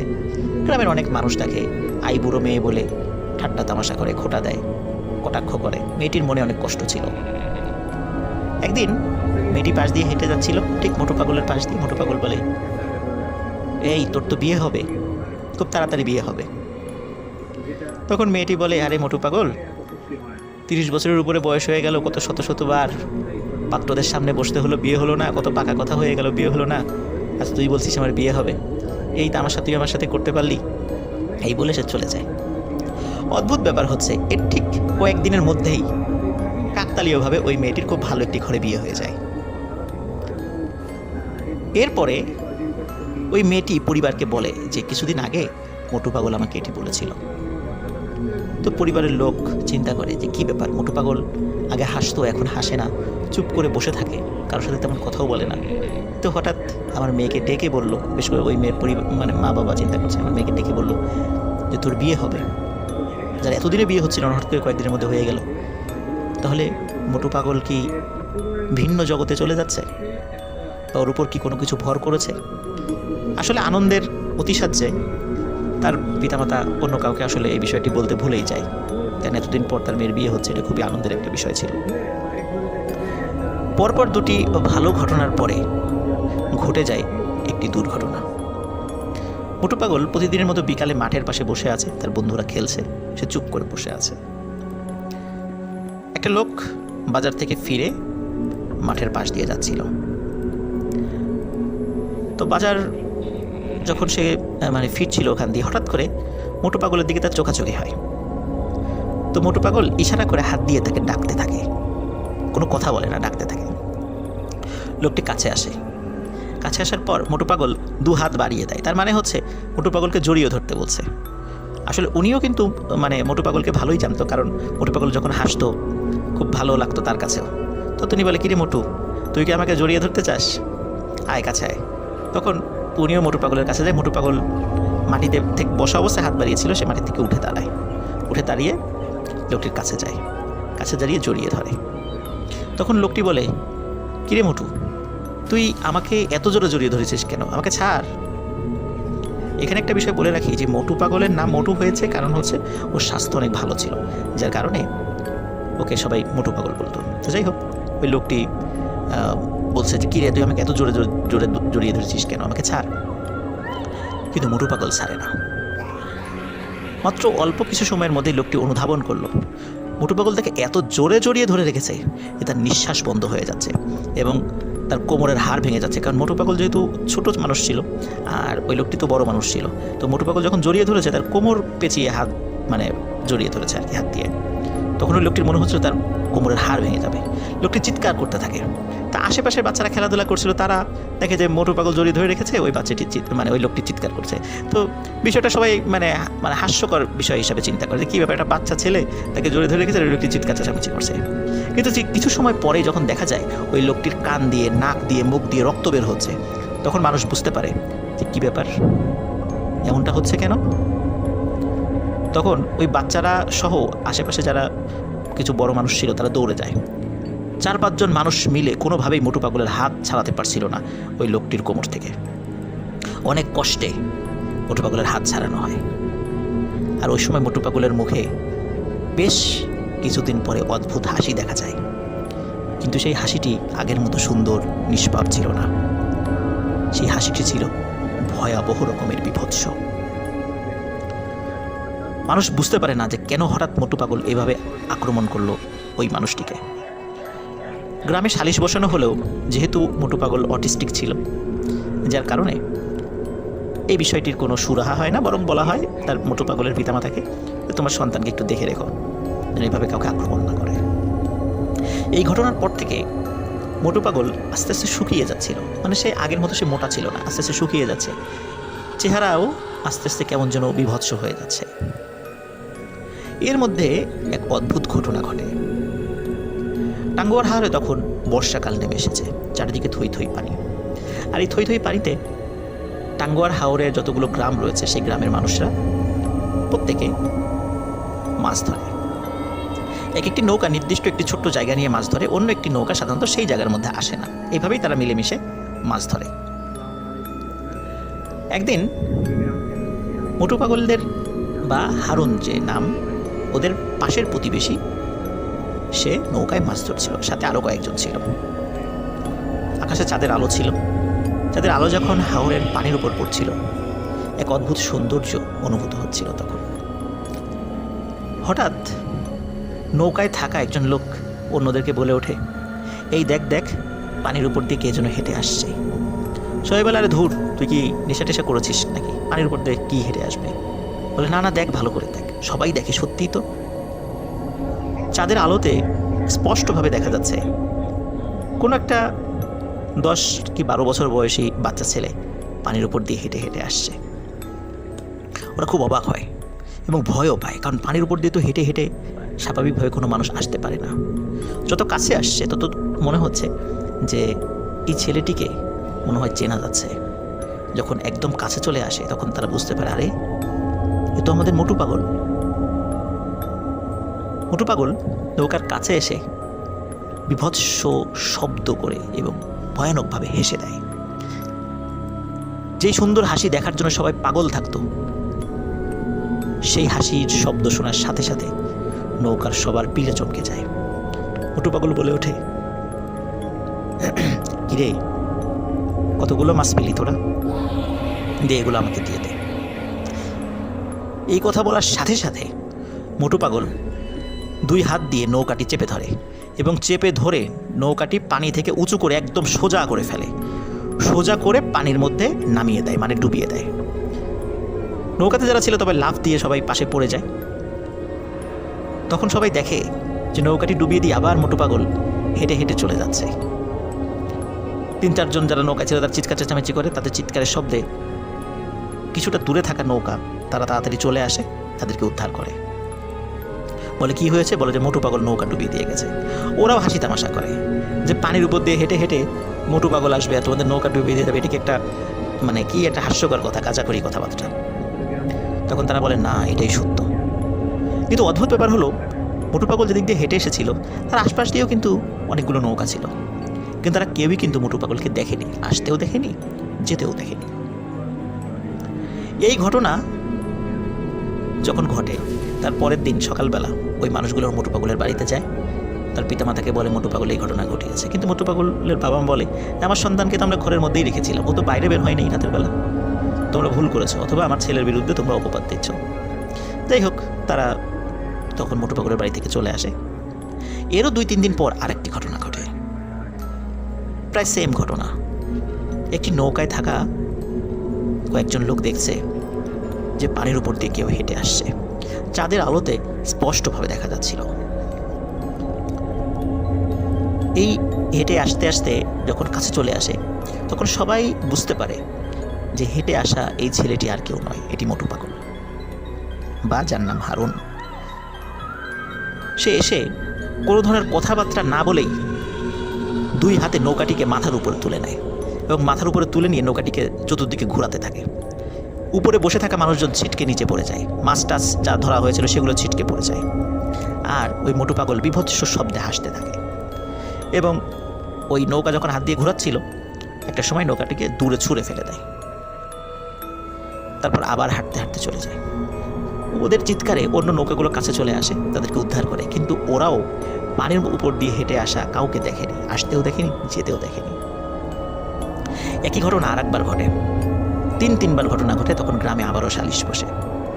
সালিশ বসার পর যখন এই বিষয়টি বলা হয় তখন আসলে এটির বিচার কি, কারণ এর তো প্রমাণ নাই, কেউ দেখেনি, শুধু নৌকা যারা ছিল তারাই দেখেছে। মোটু পাগলের পিতামাতা বিষয়টি অস্বীকার করে, কিন্তু তারাও কিছুটা অস্বাভাবিকতা বুঝতে পারছিল মোটু পাগলের আচার আচরণে, কিন্তু তারা কাউকে সেগুলো বলেনি। টাঙ্গুয়ার হাওরের যে রূপনগর যে জায়গাটি আছে ওই দিক দিয়ে ময়মনসিংহ জায়গাটা, বা ময়মনসিংহ বর্তমান যে ময়মনসিংহ জেলাটা, এটি অনেক কাছে হয়। তখন তার পিতামাতা ময়মনসিংহে নিয়ে যায়। ওই সময় কিন্তু এরকম ডাক্তার ছিল না, ভালো একটি কবিরাজের সন্ধান পায়, সে কবিরাজের কাছে নিয়ে যায়। তো কবিরাজ তার পিতামাতাকে বলে, অনেক দেরি হয়ে গেছে, তোমার ছেলেকে আর ধরে রাখতে পারবে না, ওকে ওরা নিয়ে যাবে এবং নিয়ে যাবেই, আর কখনো ফেরত দেবে না। বলে, কারা নিয়ে যাবে? তখন বলে যে ওর উপর এক অশুভ শক্তি ভর করেছে, ওর সুন্দর হাসি দেখে এই অশুভ শক্তি পাগল হয়ে গেছে এবং ওকে নিয়ে যাবে। যেদিন থেকে অশুভ শক্তি ওর উপর ভর করেছে সেদিন থেকে মোটু পাগল আর হাসে না এবং আস্তে আস্তে চিকন হয়ে যাচ্ছে, মানে শরীর স্বাস্থ্য ভেঙে যাচ্ছে, ওর ভিতরে অস্বাভাবিকতা লক্ষ্য করা যাচ্ছে। এটি হচ্ছে এই অশুভ শক্তির প্রভাবে হচ্ছে। সুতরাং এটি ওকে নিয়ে যাবেই, তোমরা ধরে রাখতে পারবে না। এই কথা শোনার পরে তার বাবা মা অনেক ভেঙে পড়ে, কিন্তু সন্তান তো, এই কবিরাজের কথা তারা বিশ্বাস করতে চায় না। বেশ কিছু পীরের কাছে নিয়ে যায়, বেশ কিছু ওঝার কাছে নিয়ে যাওয়া হয়, তারা সবাই ঝাড়ফুঁক করে দোয়া তাবিজ দেয়। একদিন রাতে মোটু পাগল ঘুমিয়েছিল। মোটু পাগলের কিন্তু আরো ভাই বোন ছিল, একই সাথে ঘুমাতো তারা। হঠাৎ গভীর রাতে ওর সাথে থাকা যে ভাই বোনেরা ছিল ঘুমিয়েছিল, তাদের চিৎকারে বাড়ির সবাই জেগে ওঠে। বাবা মা যখন ওদের রুমে যায়, গিয়ে বলে কি হয়েছে, বলে যে হারুন ভাই তো নাই। হারুন ভাই কোথায় গেল? ওরা বলে যে ঘরের মধ্যে অদ্ভুত একটা শব্দ শুনেছিল, তারপর থেকে আর হারুনকে পাওয়া যাচ্ছে না। সবাই চিন্তা করে হয়তো বা কোনো ওয়াশরুমে গেছে বা অন্য কোনো কারণে বাইরে যেতে পারে, যেহেতু গ্রামের ওয়াশরুমগুলো ঘরের বাইরে থাকে। খোঁজা হয়, অনেক খোঁজা হয়, হারিকেন দিয়ে মশাল দিয়ে সারা রাত ধরে চতুর্দিকে খোঁজানো হয় মানুষদেরকে দিয়ে। মোটু পাগল বা হারুনকে আর কোথাও পাওয়া যায় না। কেউ কেউ ধারণা করেছিল হয়তো বা পানিতে ডুবে গেছে কিনা। আশেপাশে আসলে হাওর এলাকা, অনেক পানি চারদিকে, কোথায় খুঁজবে? চিন্তা করছে হয়তো বা ডুবে গেছে, লাশ ভেসে উঠবে, না, লাশও পাওয়া যায়নি। মোটু পাগলের আর কোনো সন্ধান মেলেনি। কোথায় গেছে, কারা নিয়ে গেছে, কেমন আছে, আর জানা যায়নি। আমাকে সেই বোটম্যান বলেছে যে মুক্তিযুদ্ধের আগে ওই পরিবার সুনামগঞ্জের শাল্লা উপজেলার দিকে চলে আসে এবং তারপর থেকে তাদের কোনো খোঁজখবর আর কেউ জানে না। আছে হয়তো বা তারা শাল্লাতে আছে, খোঁজ নিলে পাওয়া যেতেও পারে। সবাইকে পাওয়া গেলেও ওই মোটু পাগল আর হারুনকে আর পাওয়া যাবে না, কারণ তাকে কেউ নিয়ে গেছে। কোথায় নিয়ে গেছে, মোটু পাগল কেমন আছে আমরা জানি না, হয়তো বা জানতেও পারবো না কোনোদিন। এটি আলফাডাঙ্গা উপজেলার পানাইল গ্রামে জুনি নামে একটি মেয়ে ছিল। তার বয়স 16 থেকে 18-র মধ্যে। 16 থেকে 18-র মধ্যে বয়সী এই জুনি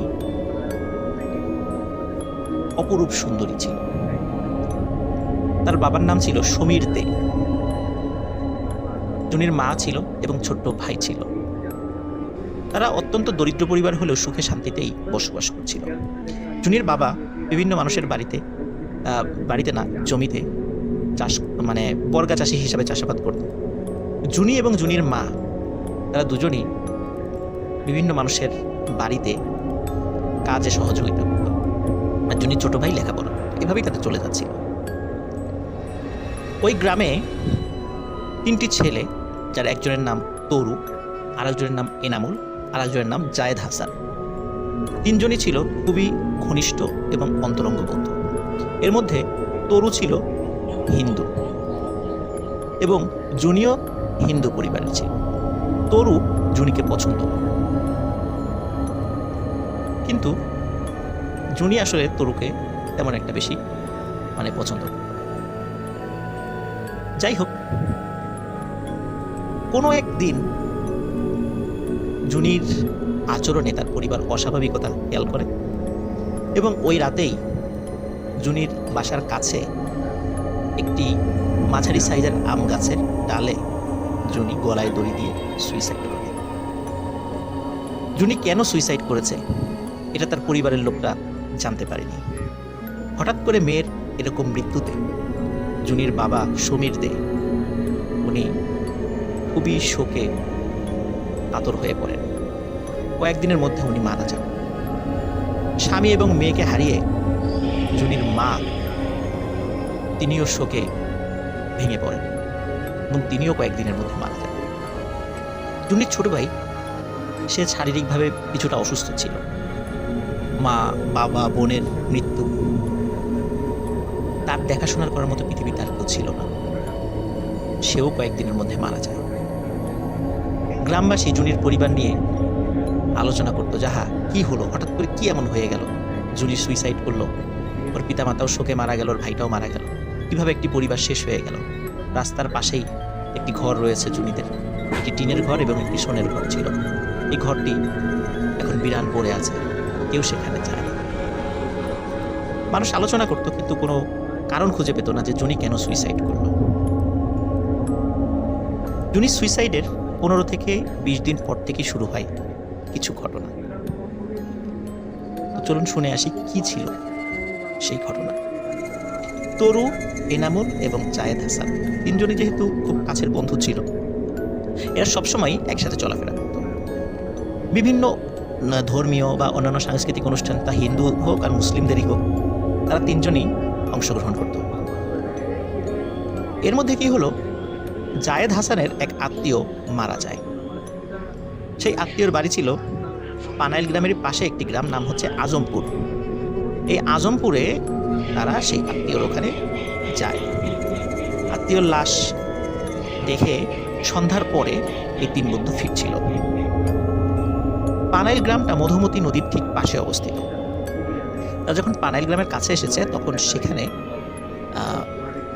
কাছাকাছি একটা জায়গায় শ্মশান রয়েছে এবং শ্মশানের পাশ দিয়ে আরেকটু এগিয়ে গেলে বড় একটি ব্রিজ রয়েছে এবং ব্রিজের ওই পাশে একটি বড় বট গাছ রয়েছে। এদিক দিয়েই সাধারণত যেতে হয়। তো ওরা তিনজন যখন শ্মশানের কাছাকাছি এসে দূর থেকে দেখছিল শ্মশানের ওখানে বেশ কিছু মানুষ একটি মানে মৃত দেহকে সৎকার করার জন্য তারা প্রস্তুতি নিচ্ছে। তারা চিন্তা করলো যে কে এটা হতে পারে। যাই হোক, অতটা তারা মাথা ঘামালো না, কারণ অত্র এলাকায় বেশ কিছু হিন্দু পরিবার ছিল। তো তরু যেহেতু হিন্দু ছিল, চিন্তা করলো যে কোনো খোঁজ খবর নেবো কিনা, যে কে মারা গেল। তারপর চিন্তা করলো না, থাক, চলে যায়। তারা যখন ব্রিজের দিকে এগিয়েছে, হঠাৎ পেছন থেকে একটা ডাক ভেসে আসে, বাবা তরু, তোদের কাছে কি ম্যাচ আছে?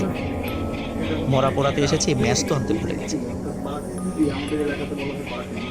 তরু, জায়েদ এবং এনামুল, তারা তিনজনই পিছনে ঘুরে তাকায়। তরু বলে যে হ্যাঁ, আমার কাছে ম্যাচ আছে। তখন ওই লোকটি ম্যাচটা নেয় এবং নিয়ে চলে যায়। তরু, জায়েদ এবং এনামুল স্বাভাবিকভাবেই আবার বাড়ির পথ ধরা শুরু করে। হঠাৎ তরু বলে, আচ্ছা, আমরা কাকে ম্যাচ দিলাম? এনামুল এবং জায়েদ বলে, তাই তো, কাকে দিলাম? তরু বলে, আচ্ছা, যাকে ম্যাচ দিলাম সে আমাদের সমীর কাকা না, জুনির আব্বা? সে তো আরো বেশ কিছুদিন আগে মারা গেছে। কাকে ম্যাচ দিলাম? ওরা শ্মশানের দিকে তখন ভালো করে তাকিয়ে দেখে সেখানে কেউ নেই, শ্মশান একদম ফাঁকা। ওরা চিন্তা করে কি হলো আমাদের সাথে, কে ম্যাচ নিল? ভয় পায় তারা। তাড়াতাড়ি করে ব্রিজ পার হয়ে বটগাছের নিচ দিয়ে তারা বাড়ির পথ ধরতে থাকে। বটগাছের যখন কাছাকাছি এই তিন বন্ধু এসেছে, তখন দেখে বটগাছের ডালে কিছু একটা ঝুলছে, সাদা কাপড় পরা কিছু একটা ঝুলছে। ওরা তিনজন চিন্তা করে এটা কে ঝুলছে। ওরা তিনজনের যেহেতু মোটামুটি সাহসী ছিল, ওরা বুঝতে পারে এখানে কেউ গলায় ফাঁস দিয়ে ঝুলছে। ওরা সেটা দেখে ভয় পায়। ওরা চিন্তা করে কে ফাঁস দিয়ে ঝুলছে দেখি, কারণ মানুষদেরকে খবর দিতে হবে আশেপাশে।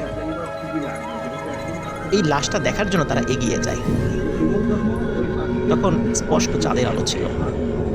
চাঁদের আলোতে তারা স্পষ্টভাবে দেখতে পায় এই লাশটি আর কারো নয়, জুনির লাশ। চোখ বড় বড় করে ওদের তিনজনের দিকে তাকিয়ে আছে। লাশটি কথা বলে ওঠে, বলে, তোরা কেউ বাঁচবি না, সবাই মরবি। আচমকা লাশের এই কথা বলা দেখে ওরা তিনজনই ভয়ঙ্করভাবে ভয় পেয়ে যায়। তিনজন চিৎকার করে দিক বিদিক ছুটতে থাকে। যেহেতু তাদের বাড়ি কাছাকাছি ছিল, তারা যে যার বাড়িতে চলে যায়। কিন্তু রহস্যজনক ব্যাপার হলো, এই ঘটনা এই তিনজন ছাড়া ঘুণাক্ষরে কেউ জানতে পারেনি, কারণ তারা এই ভয়ঙ্কর ঘটনা কাউকে বলেনি। এর কিছুদিন পরে জায়েদ, এনামুল এবং তরু, তারা সন্ধ্যার পরে, ঠিক সন্ধ্যার পরে না, মানে সন্ধ্যার একটু আগেই তারা তাদের বাড়ির কাছে বাজারে যেত।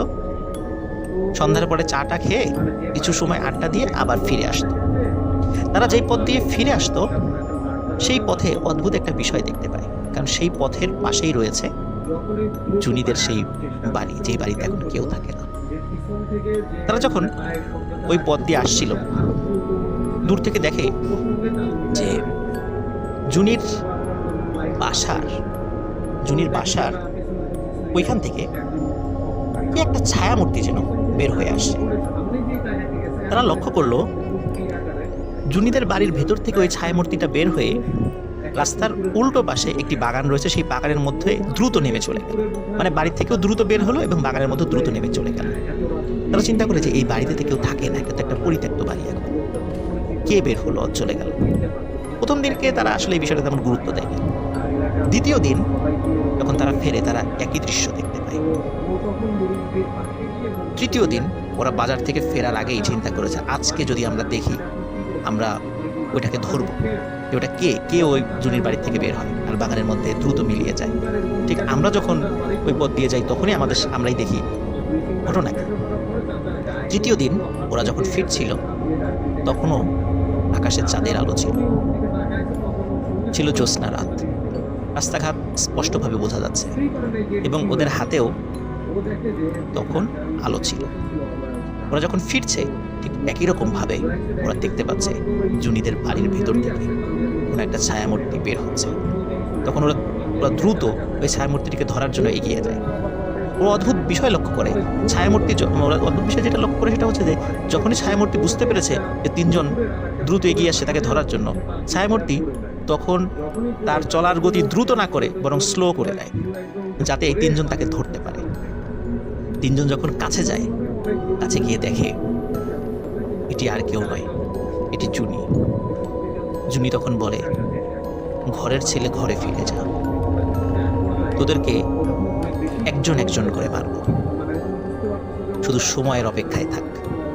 এই বলে আবার দ্রুত জুনিদের বাগানের উল্টো পাশে যে বাগান ছিল সেই বাগানের মধ্যে জুনি মিলিয়ে যায়। ওরা তিনজন মারাত্মক ভয় পায়, জুনি তো মরে গেছে, তার লাশকে দাহ করা হয়েছে, এই জুনি কোত্থেকে আসলো। ওরা দ্রুত বাড়ি ফিরে যায়। এবারও এই ঘটনা ওরা কাউকে বলে না। প্রিয় লিসেনার্স, এখানে একটা বিষয় বলে রাখি, আলামিন ডাক্তার যেই বাগান পার হয়ে জুনিদের বাড়িতে গিয়েছিল, এটি হচ্ছে সেই বাগান যেই বাগানের মধ্যে জুনি হেঁটে মিলিয়ে যাচ্ছে। যেই ঘটনাটি আমি জুনিভূত পার্ট 1-এ আমি আপনাদেরকে বলেছি। যাই হোক, তরু, জায়েদ, এনামুল তারা বাড়িতে ফিরে যায়। এই ঘটনা কাউকে বলে না। পরের দিন সকালবেলা এনামুল ঘুম থেকে উঠে ছুটতে ছুটতে জায়েদের বাড়িতে যায়। ওইদিকে জায়েদও ঘুম থেকে উঠে ছুটতে ছুটতে এনামুলের বাড়িতে যায়। এনামুলের বাড়িতে যখন জায়েদ যায়, জিজ্ঞেস করে এনামুল কোথায়। এনামুলের বাড়ি থেকে বলা হয়, ও তো তোমাদের বাড়িতে গেছে সকালেই। আবার একই ঘটনা যখন জায়েদের বাড়িতে এনামুল যায়, তখন জায়েদের বাড়ি থেকে বলে, তো তোমাদের বাড়িতে গেছে। দুজন পথে দেখা হয়। দেখা হয়ে বলতে থাকে, জানিস, বিশেষ এনামুল জায়েদকে বলছে, জানিস জায়েদ, আমি আজকে রাতে একটা ভয়ঙ্কর স্বপ্ন দেখেছি। জায়েদও বলে, আমিও তো একটা ভয়ঙ্কর স্বপ্ন দেখেছি। এই স্বপ্নগুলো দেখার জন্যই তো, এই স্বপ্ন দেখার জন্য কি ঘটনা ঘটেছে তোকে বলার জন্য তো আমি ছুটতেছিলাম। বলে, কি ঘটনা? প্রথমে জায়েদ বলে যে, আমি দেখি যে জুনি যেই গাছে সুইসাইড করেছিল, তরু সেই গাছের সেই ডালে গলায় দড়ি দিয়ে ফাঁস দিয়ে ঝুলছে। এনামুল বলে, আমি তো একই স্বপ্ন দেখেছি। ওদিকে ওরা দুজন খবর পায় যে তরু হন্যে হয়ে জায়েদ এবং এনামুলকে খুঁজছে। যখন তরুর সাথে জায়েদ এবং এনামুলের দেখা হয়, তরু বলে, জানিস জায়েদ আর এনামুল, আমি আজকে রাত্রে একটা ভয়ঙ্কর স্বপ্ন দেখেছি। আমি দেখি জুনি যেই গাছে গলায় ফাঁস দিয়ে আত্মহত্যা করেছিল, সেই গাছে আমার লাশ ঝুলছে। ওরা তিনজন বলে, স্বপ্ন তো স্বপ্নই, এটা নিয়ে মাথা ব্যথা কিছু নাই, আমরা মনে হয় দুঃস্বপ্ন দেখেছি। কিন্তু তাই বলে একই স্বপ্ন তিনজন। জায়েদ কিছুটা নাস্তিক প্রকৃতির ছিল, সে বলে যে এটা নিয়ে মাথা ব্যথার কিছু নাই, এটা নিয়ে আমাদের চিন্তারও কিছু নেই, যে যার বাড়িতে চলে যায়। প্রিয় লিসেনার্স, পরের দিন সকালে সেই গাছের সেই ডালে তরুর ঝুলন্ত দেহ পাওয়া যায়। পরিবারের লোকজন বলতে থাকে, তরু কেন সুইসাইড করলো, রাত্রে কখন বেরোলো, কি হলো, কিছুই বুঝতে পারছি না, ওর তো কোনো সমস্যা ছিল না, তো সুইসাইড করলো কেন? জায়েদ এবং এনামুলকে যখন তার পরিবারের লোকজন জিজ্ঞাসা করে, তখন তারা বলে যে আগের রাত্রে আমরা এই স্বপ্ন দেখেছিলাম। কিন্তু এই স্বপ্ন কেন দেখলো, এই বিষয়ে কেউ কিছু বুঝতে পারছিল না। তরুর দেহকে সৎকার করা হয় সেই শ্মশানে, যেই শ্মশানে সমীর দে তরুর কাছ থেকে ম্যাচ নিয়েছিল। তরুর দেহ সৎকার করে জায়েদ এবং এনামুল যে যার বাড়িতে ফিরে যায়। তাদের সবারই মন খারাপ, প্রিয় বন্ধুর মৃত্যুতে তারা শোকে কাতর হয়ে পড়ে। এর কয়েকদিন পর জায়েদ সকালবেলা ছুটতে ছুটতে এনামুলের বাড়িতে আসে, বলে, এনামুল, আমি আজকে রাত্রে স্বপ্ন দেখলাম জুনি যেই গাছে গলায় দড়ি দিয়ে সুইসাইড করেছিল সেই গাছে আমার লাশ চলছে। এনামুল জায়েদকে সান্ত্বনা দেয় যে না, এটা কিছু না, এটা এমনি কাকতালীয় ব্যাপার, এরকম চিন্তার কিছু নেই। কিন্তু চিন্তা তো আসলেই রয়েছে। পরের দিন সকালবেলা ঠিক একই জায়গায়, একই গাছে, একই ডালে জায়েদের ঝুলন্ত দেহ পাওয়া যায়। জায়েদের যখন মৃত্যু হয় তখন জায়েদের পরিবার এবং তরুর পরিবার এনামুলকে চাপ দেয়, তুমি সত্যি করে বলো, তরু মারা গেল, জায়েদ মারা গেল, ঘটনা কি? তখন এনামুল যে ঘটনা বলে গ্রামবাসী শুনে ধিক্কার দিতে থাকে। এনামুল বলে, আসলে কিছুদিন আগে জুনি যে মারা গেছে, আসলে জুনির মৃত্যুর জন্য আমরা তিনজনই দায়ী। জুনির মৃত্যুর কারণে তার পরিবারের সকল সদস্য মারা গেছে, এই জন্যও আমরা তিনজনই দায়ী। এনামুল বলে, তরু জুনিকে পছন্দ করত, কিন্তু জুনি তরুকে পছন্দ করত না। তরু বিভিন্ন সময় জুনিকে উত্তপ্ত করত। তরু যখন বুঝতে পারলো কিছুতেই জুনিকে সে বাগে আনতে পারবে না, তখন সে বিভিন্ন কলা কৌশল প্রয়োগ করে। এই সহজ সরল মেয়ে জুনিকে বিভিন্ন ছলে বলে কৌশলে ফাঁদে ফেলে কোনো এক সন্ধ্যায় তাকে ঘর থেকে বাইরে বের করে নিয়ে আসে, পাশের একটি জঙ্গলে তাকে নিয়ে যায়। তখন সেখানে এনামুলও ছিল। এনামুল বলে যে সে তখন প্রথমে বুঝতে পারেনি আসলে কি হতে যাচ্ছে, কিন্তু এনামুল যখন বুঝতে পারে তরু এবং জায়েদ জুনির সাথে খারাপ কিছু করার মতলবে তাকে এখানে নিয়ে এসেছে ভাত পেতে, তখন এনামুল তাদেরকে নিষেধ করে। কিন্তু সেই নিষেধটা জোরালো ছিল না, যার ফলে তরু এবং জায়েদের লালসার হাত থেকে জুনিকে এনামুল রক্ষা করতে পারেনি। এই ঘটনার পর তরু এবং জায়েদ দুজন মিলে আবার জুনিকে তার বাড়ি পর্যন্ত এগিয়ে দিয়ে আসে এবং বলে কাউকে কোনো কিছু না বলতে। এরকম আচমকা অপমানে, লজ্জায়, ঘৃণায় কাউকে কিছু না বলে, এমনকি পরিবারের কাউকে কিছু না বলেই জুনি ওই আম গাছের ডালে সুইসাইড করে, যার শোকে জুনির মা, বাবা এবং পরবর্তী তার ভাইও মারা যায়। শেষ হয়ে যায় একটি পরিবার। এনামুল বলে যে আমার অতটা দোষ ছিল না, কিন্তু আমি হয়তো বা চেষ্টা করলে ওদেরকে থামাতে পারতাম, কিন্তু যেহেতু কাছের বন্ধু, ওরাও কি মনে করবে, এই জন্য আমি অতটা জোরালো পদক্ষেপ নিইনি। কিন্তু আমি কিছু করিনি, যা করার ওরা করেছে, আমি তো কিছু করিনি। কিন্তু এনামুল বুঝতে পারে যে ওরও সময় ঘনিয়ে এসেছে। এই ঘটনা যখন এনামুলের পরিবার জানতে পারে, তখন স্থানীয় একজন মোটামুটি কবিরাজ গোছের মানুষ, তার নাম হচ্ছে কাউসার মোল্লা, তার কাছে এনামুলের মা বাবা এনামুলকে সহ নিয়ে যায়। কাউসার মোল্লা তিনি জুনির আত্মারূপী ওই জিনকে হাজির করে। সেই জিন এসে বলে যে এই তিনজন জুনির মৃত্যুর জন্য দায়ী, এদের তিনজনকে আমি মেরে ফেলব।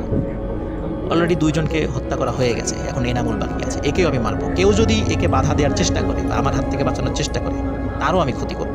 কেউ আমার হাত থেকে এনামুলকে বাঁচাতে পারবে না। এই কথার পর এনামুলের মা বাবা খুব ভেঙে পড়ে, এনামুলকে সহজে বাড়ির বাইরে যেতে দিত না। হঠাৎ এক রাতে এনামুল একটা স্বপ্ন দেখে। সে স্বপ্নে দেখে একটি ডোবায় পড়ে বা একটি ডোবায় ডুবে এনামুলের মৃত্যু হয়েছে। সকালবেলা যখন এনামুল ঘুম থেকে উঠে তার পরিবারকে বলে, তখন তার পরিবার বুঝতে পারে এনামুলের সময় শেষ হয়ে গেছে। কিন্তু ওই জুনিভূত যতই বলুক যে আমার হাত থেকে ওকে বাঁচাতে পারবে না, তারপরও মা বাবা তো সন্তানকে বাঁচানোর চেষ্টা করবেই। বেশ কয়েকজন হুজুরের কাছে এনামুলকে নিয়ে যাওয়া হয়। প্রত্যেক হুজুরই বলে যে আসলে এনামুলকে ওই জুনিভূতের হাত থেকে বাঁচানোর ক্ষমতা তাদের নেই, তারা এই বিষয়ে হস্তক্ষেপ করতে পারবে না। যদি হস্তক্ষেপ করা হয় তাহলে তাদের অনেক ক্ষতি হবে, যার কারণে তারা এই বিষয়ে সাহায্য করতে অপারগতা প্রকাশ করে। এর মধ্যে একটা সমস্যা দেখা দেয় এনামুলের। এনামুল অনেকটা পাগলের মতো হয়ে যায়।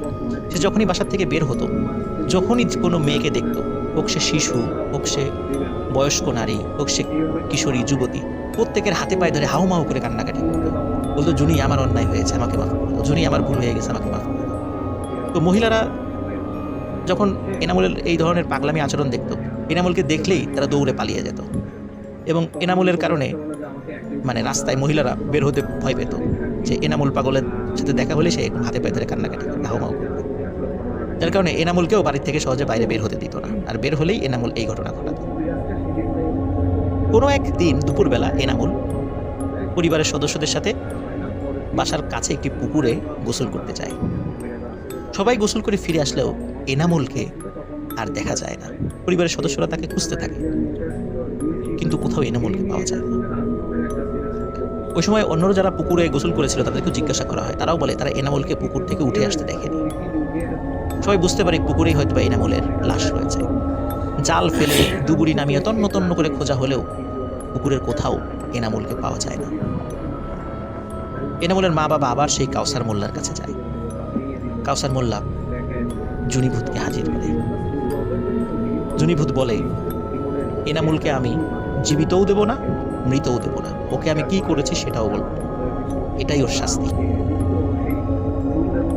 এনামুলের মা বাবা খুব হাউমাউ করে কান্নাকাটি করে, বলে যে আমার ছেলের লাশটা অন্তত দাও, তাকে কবর দিই আমরা। এনামুলের মা বাবার কান্নাকাটি বারবার অনুনয় বিনয়ের কারণে অবশেষে জুনিভূত রাজি হয়। জুনিভূত বলে, আগামীকাল জোহরের আজানের পরেই তোমরা সবাই পুকুরে যাবে, সেখানে আমি এনামুলের লাশকে ফেরত দেব, কিন্তু কেউ যেন পুকুরের আশেপাশে তখন না থাকে। জোহরের ঠিক আজানের পরেই তোমরা যাবে, তার আগে যেন পুকুরের আশেপাশে কেউ না থাকে। সত্যি পরের দিন জোহরের পর যখন এনামুলের পরিবার পুকুরের কাছে যায়, দেখে এনামুলের লাশ উপর হয়ে ভেসে রয়েছে। তার লাশটা যখন পুকুর থেকে উঠায় তখন মনে হচ্ছে মাত্র কয়েক মিনিট আগে এনামুল মারা গিয়েছে, তার শরীর তখনও গরম ছিল। এনামুলকে কবর দেওয়া হয়। এর সাথেই শেষ হয়ে যায় জুনিভূতের প্রতিশোধ। এই ঘটনার আরো প্রায় 50 বছর পরে জুনিভূতের দেখা মেলে নড়াইল জেলার লোহাগাড়া উপজেলার শালনগর ইউনিয়নে, যেখানে এক গ্রাম্য ডাক্তার আলামিনের সাথে জুনিভূত দেখা করে। কিন্তু আলামিন ডাক্তারের কিছু ছোটখাটো ভুলের কারণে নেমে আসে তার করুণ পরিণতি। সেই ঘটনা আপনারা শুনেছেন। প্রিয় লিসেনার্স, এখানে একটা বিষয়, সেটি হচ্ছে জুনিভূত যেই আম গাছে সুইসাইড করেছিল এবং তরু জায়েদ যেই গাছে তাদের লাশ পাওয়া গেছিল, সেই গাছটি এখনও রয়েছে আলফাডাঙ্গা উপজেলার পানাইল গ্রামে। গাছটি কিন্তু তেমন বড় হয়নি, কিন্তু মোটা হয়েছে। ওই গাছের কেউ ডাল ভাঙতে পারে না, কেউ পাতা ছিঁড়তে পারে না, এমনকি কেউ আমও পারে না। আম যেগুলো নিচে পড়ে সেগুলো মানুষ খায়। যেই ওই গাছের কেউ ডাল ভাঙে বা কোনো পাতা ছেড়ে, তারই কোনো না কোনো ক্ষতি হয় এবং সবাই বলে এটি জুনিভূতি করে। কাউসার মোল্লা এখনও জীবিত আছে তার কাছে, এবং যেটার উনি প্রত্যক্ষদর্শী। তো ওনার মুখ থেকে যেভাবে শুনেছি সেভাবেই আমি আপনাকে বর্ণনা করার চেষ্টা করছি। ঘটনাটির সময় 1980-র দশকের শেষ দিকে। তো ওনার বিয়ে হয়েছিল ওই 18 গ্রামে। তো ওনার যিনি শ্বশুর, ওই আন্টির শ্বশুর, উনি ওই ওনার বাড়ি থেকে নদীর দূরত্ব ছিল প্রায় আধা কিলোমিটার থেকে একটু বেশি, তবে 1 কিলোমিটার থেকে কম। তো গোসল করতে যেতে সবারই খুব কষ্ট হতো, পুরুষ বলুন আর মেয়ে বলুন সবারই অনেক কষ্ট হতো দূরে যাওয়া আসা। এই জন্য ওনার শ্বশুর চিন্তা করেন বাড়ির পাশে একটি পুকুর খনন করবেন। উনি বেশ অনেকদিন ধরে শ্রমিক লাগিয়ে, এখনকার মতো তার ভেকু মেশিন তখন ছিল না, এক্সক্যাভেটর ছিল, তখন শ্রমিক লাগিয়ে পুকুর খনন করতে বেশ সময় লেগে যেত। তো উনি একটি পুকুর খনন করেন। তো পুকুরটা ছিল আয়তাকার, মানে আয়তক্ষেত্র যেটাকে আমরা বলি আর কি। তো আয়তাকার একটা পুকুর খনন করেন উনি। এই পুকুরে ঘাট ছিল। যাই হোক, তারপরে বাড়ির সকল সদস্যরা সেখানে গোসল করতে আসতেন। বাড়ির মহিলা সদস্যরা যখন গোসল করতে আসতেন তখন বাড়ির কোনো পুরুষ সদস্য সেখানে গোসল করতে আসতেন না। আবার যখন পুরুষ সদস্যরা গোসল করতে আসতেন তখন নারী সদস্যরা গোসল করতে আসতেন।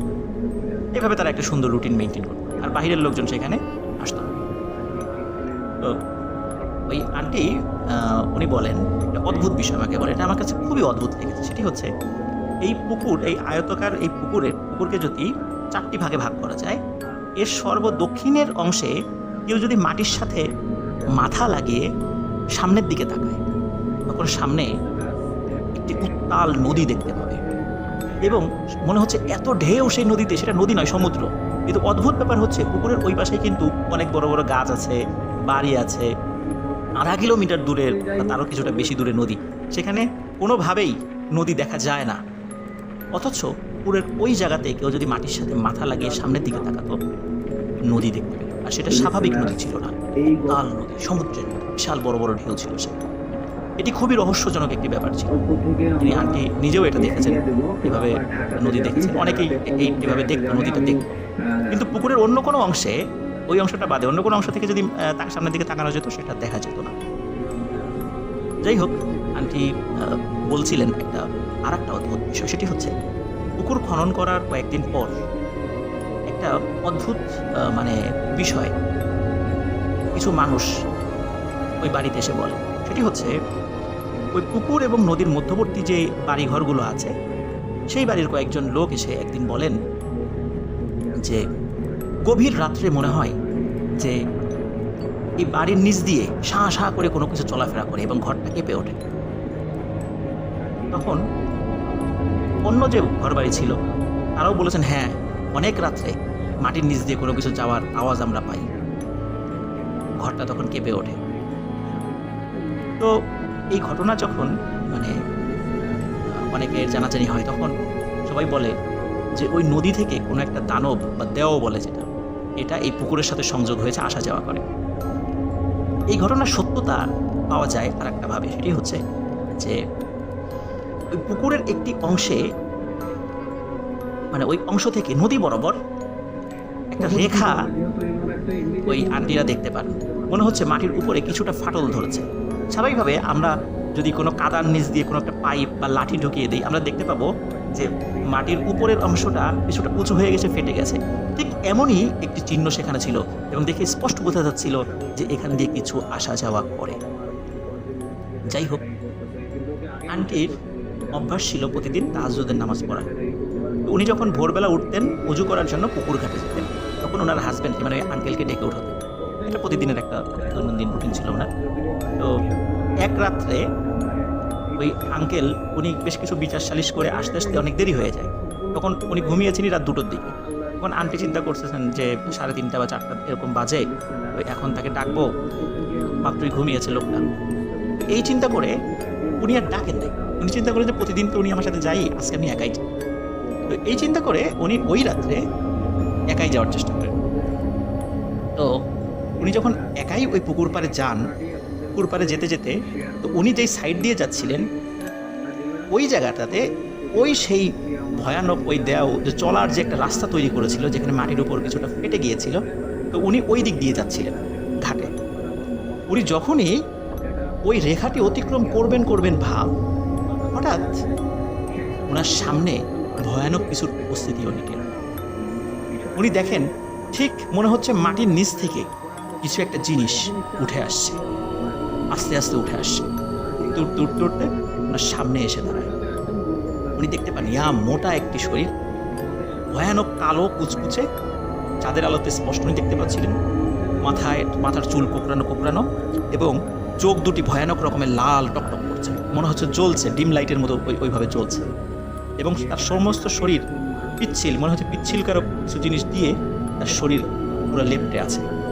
তো উনি ওই জিনিসটা দেখেই ভয়ানক জোরে এক চিৎকার করে বাড়ির দিকে দৌড়লেন। তো ওনার চিৎকারে বাড়ির অন্য সদস্যরাও উঠে যান, বলে কি হয়েছে? তখন উনি বলেন, ওইখানে আমি এই জিনিসটা দেখেছি। তখন বাড়ির অন্য সদস্যরা পুকুর ঘাটে আসে, স্বাভাবিকভাবেই তারা কোনো কিছুই দেখতে পায় না। যাই হোক, তো এই ঘটনা যখন ঘটে, তখন এরপর থেকে আন্টি আর ওই রাত্রে ওই পুকুর ঘাটে উজু করতে যেতেন। কলপার ছিল, কলেই উনি উজু করতেন। যাই হোক, প্রিয় লিসেনার্স, ঘটনা কিন্তু এখানেই শেষ নয়। আরেকটি ভয়ানক বিষয় আপনাদের সামনে উপস্থাপন, সেটি হচ্ছে ওই আন্টির 3জন ননদ ছিলেন, তার স্বামীর ছোট বোন 3জন ননদ ছিলেন। তো এর মধ্যে ওই 3জন একসাথে পুকুর ঘাটে দুপুরবেলা গোসল করতেন। তার মধ্যে একটা ব্যাপার ছিল, ওনাদের সবার ছোট ননদ ছিল, উনি আবার পানি দেখে ভয় পেতেন। উনি পানি দেখলে মারাত্মক ভয় পেতেন, যার কারণে ওনার কখনো সাঁতার শেখা হয়ে ওঠে না। এই কারণে অন্য 2 ননদ যখন পুকুরে গোসল করতে নামতেন, আর উনি যেটি করতেন সেটি হচ্ছে ওই মগে করে পানি নিয়ে পুকুর ঘাটে বসে পুকুর থেকে পানি নিয়ে গোসল করতেন।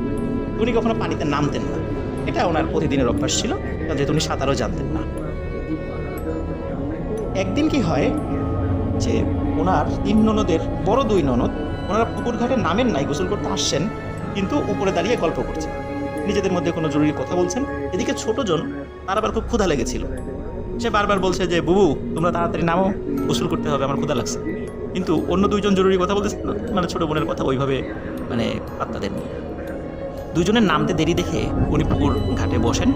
তো ওই দিন ওনার কাছে মনে হয় যে প্রতিদিন তো আমি উপরেই গোসল করি, আজকে একটু নামি পানিতে, পানিতে নেমে মগ দিয়ে গোসল করব, কোনো গভীরে যাব না, জাস্ট খালি হাঁটু বা হাঁটুর সমান পানি বা তারও কম এসে নামবো আর কি, মানে পানিতে নামবো। তো উনি ওইভাবে নামেন, নেমে মগ দিয়ে গোসল করা শুরু করেন। হঠাৎ উনি চিৎকার করে ওঠেন, চিৎকার করে বলেন, এ বুবু, নিচ থেকে কিছু একটা আমাকে টেনে ধরছে, আমাকে নিয়ে যাচ্ছে, আমাকে বাঁচা। তখন উপর থেকে ওনার এক বোন দেখেন, তাই তো, ও মনে হচ্ছে আস্তে আস্তে পানির নিচে ডুবে যাচ্ছে। তখন এক বোন দৌড়িয়ে পানিতে ঝাঁপ দিয়ে তার হাত টেনে ধরে, আর এক বোন দৌড়ে বাড়িতে চলে যান। বাড়িতে গিয়ে অন্য সদস্যদেরকে খবর দেন, কিন্তু ওই সময় তো দুপুরবেলা পুরুষ সদস্যরা মাঠে কাজ করতে গিয়েছিল, যার কারণে অধিকাংশ পুরুষ সদস্য বাড়িতে ছিল না। তাদের চিৎকার চেঁচামেচি আশেপাশের যেই ঘর বাড়ি ছিল সেখানে যারা পুরুষ মানুষ ছিল বা অন্যান্য মহিলা মানুষও ছিল, সবাই দৌড়ে পুকুর ঘাটে চলে আসে। তো পুকুর ঘাটে এসে তারা দেখে আর একটা ভয়াবহ ঘটনা, কারণ ততক্ষণে ওই আন্টির ছোট ননদকে পানির নিচে তলিয়ে নিয়ে গেছে। কিন্তু আর একজন ননদ যিনি তাকে বাঁচানোর চেষ্টা করছিলেন, ওনার হাতে শুধু ওই ননদের শাড়ির আঁচল। তার মানে হচ্ছে যখন ওই ননদকে পানির নিচে টেনে নিয়ে গেছে, তখন শাড়ির আঁচলটা ওই অন্য ননদ দেখতে পান, যিনি মানে ওই আরেকজন বুবু দেখতে পান, যিনি আর কি তাকে বাঁচানোর চেষ্টা করেন। তার হাত থেকে হাত ছুটে যায়, এত জোরে টেনেছিল নিচ থেকে। তো উনি ওই আঁচলটা যখন ধরেছেন, তখন নিচ থেকে ওই আন্টির ওই ছোট ননদ, উনিও বুঝতে পেরেছেন যে উপর থেকে কেউ তার শাড়ির আঁচল টেনে ধরেছে, উনিও ওনার শাড়ির আঁচলটা পানির নিচ থেকেই চেপে ধরেন। তখন অন্য সদস্যরা যখন পানিতে ঝাঁপিয়ে পড়ে যেখান থেকে ওনাকে টেনে নিয়েছে ওই জায়গাতে ঝাঁপিয়ে পড়েন, তখন ওই ভয়ানক কোনো একটা অশরীরী ওই আন্টির ছোট ননদের পা ছেড়ে দেন। সবাই পানির নিচ থেকে তাকে টেনে তোলে, আর অল্প কয়েক সেকেন্ড পর হলেই দম বন্ধ হয়ে উনি মারা যেতেন। শরীরে প্রচুর পানি ঢুকে গিয়েছিল, পেট ফুলে গিয়েছিল, ওনার পেট থেকে পানি বের করা হয়। এবং অদ্ভুত একটা বিষয় লক্ষ্য করা যায়, ওনার পায়ের গোড়ালির কাছে, 2 পায়ের গোড়ালির কাছে লাল হয়ে গেছে, মনে হচ্ছে যে শক্ত 2টো হাত দিয়ে চেপে ধরলে, এবং খুব চেপে ধরাটা যদি ভয়ানক রকমের চেপে ধরা হয়, ঠিক যেমন লাল হয়ে যায়, 2 পায়ে তেমন লাল হয়ে আছে। এই ঘটনার পরে ওই আন্টির শ্বশুর, মানে যখন উনি তো তখন বাড়িতে ছিলেন না, তিনি যখন আসার পর বলেন যে এই পুকুরে আর গোসল করা যাবে না। তখন খেজুরের কাঁটা, বড়ই গাছের কাঁটা, আরও বিভিন্ন ডালপালা দিয়ে ওই পুকুরটার মধ্যে ফেলে দেন, যাতে করে আর কেউ গোসল করতে না নামে। এবং গ্রামবাসীর সবাইকে বলে দেন তাদের যত ময়লা আবর্জনা আছে, আগাছা আছে, সব কিছু এনে যেন এই পুকুরে ঢালে, যাতে এই পুকুরটা নষ্ট হয়ে যায়। এবং সত্যি গ্রামবাসীরা এই ঘটনার পরে তাদের যত ময়লা আবর্জনা, আগাছা, ডালপালা যা ছিল সব এনে ওই পুকুরে ঢেলেছে। আস্তে আস্তে ওই পুকুরটা বন্ধ হয়ে গেছে, এখন আর ওইখানে কোনো পুকুর নেই। কিন্তু এই ভয়ানক ঘটনা ওই 18 খাতা গ্রামের অনেকেই জানেন।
রান্না করা খাবার দিলে এই দিলাম খাওয়ার সময় তো মুখে দেওয়ার সঙ্গে সঙ্গে সে বমি করে বের করে দিচ্ছে, মানে বাচ্চার কোনো রান্না করা খাবার খেতে পারছে না, হয়তো বা কোনো ফলটল।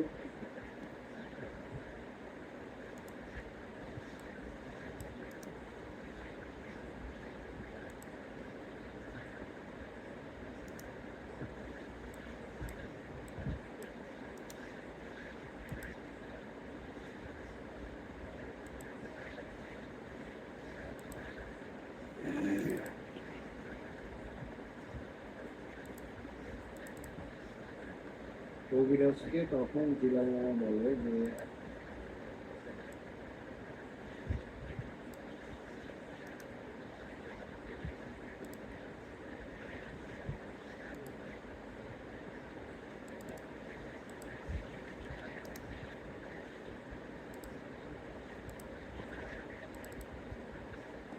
আসসালামু আলাইকুম লিসেনার্স, গ্রাম চ্যানেল থেকে আমি বলতে চাইছিলাম। আশা করি সবাই ভালো আছেন। এই কথা না বলি আমরা সরাসরি ঘটনা চলে যাব। আজকে যে ঘটনাগুলো আপনাদের মধ্যে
আসসালামু আলাইকুম লিসেনার্স, গ্রাম চ্যানেল থেকে আমি বলছিলাম।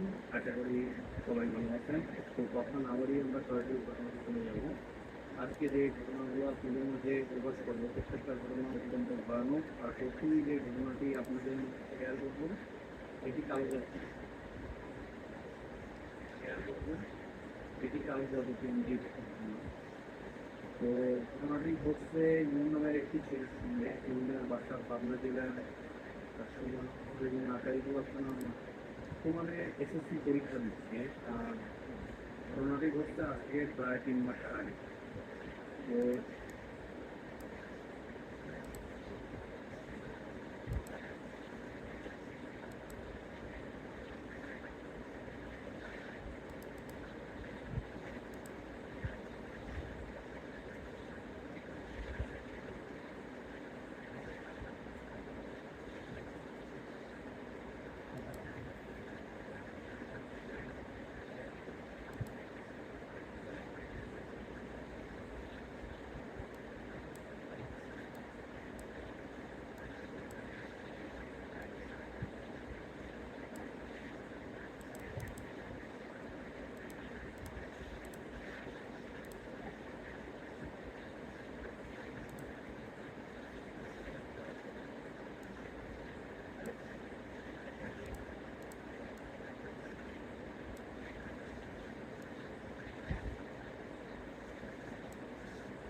আলাইকুম লিসেনার্স।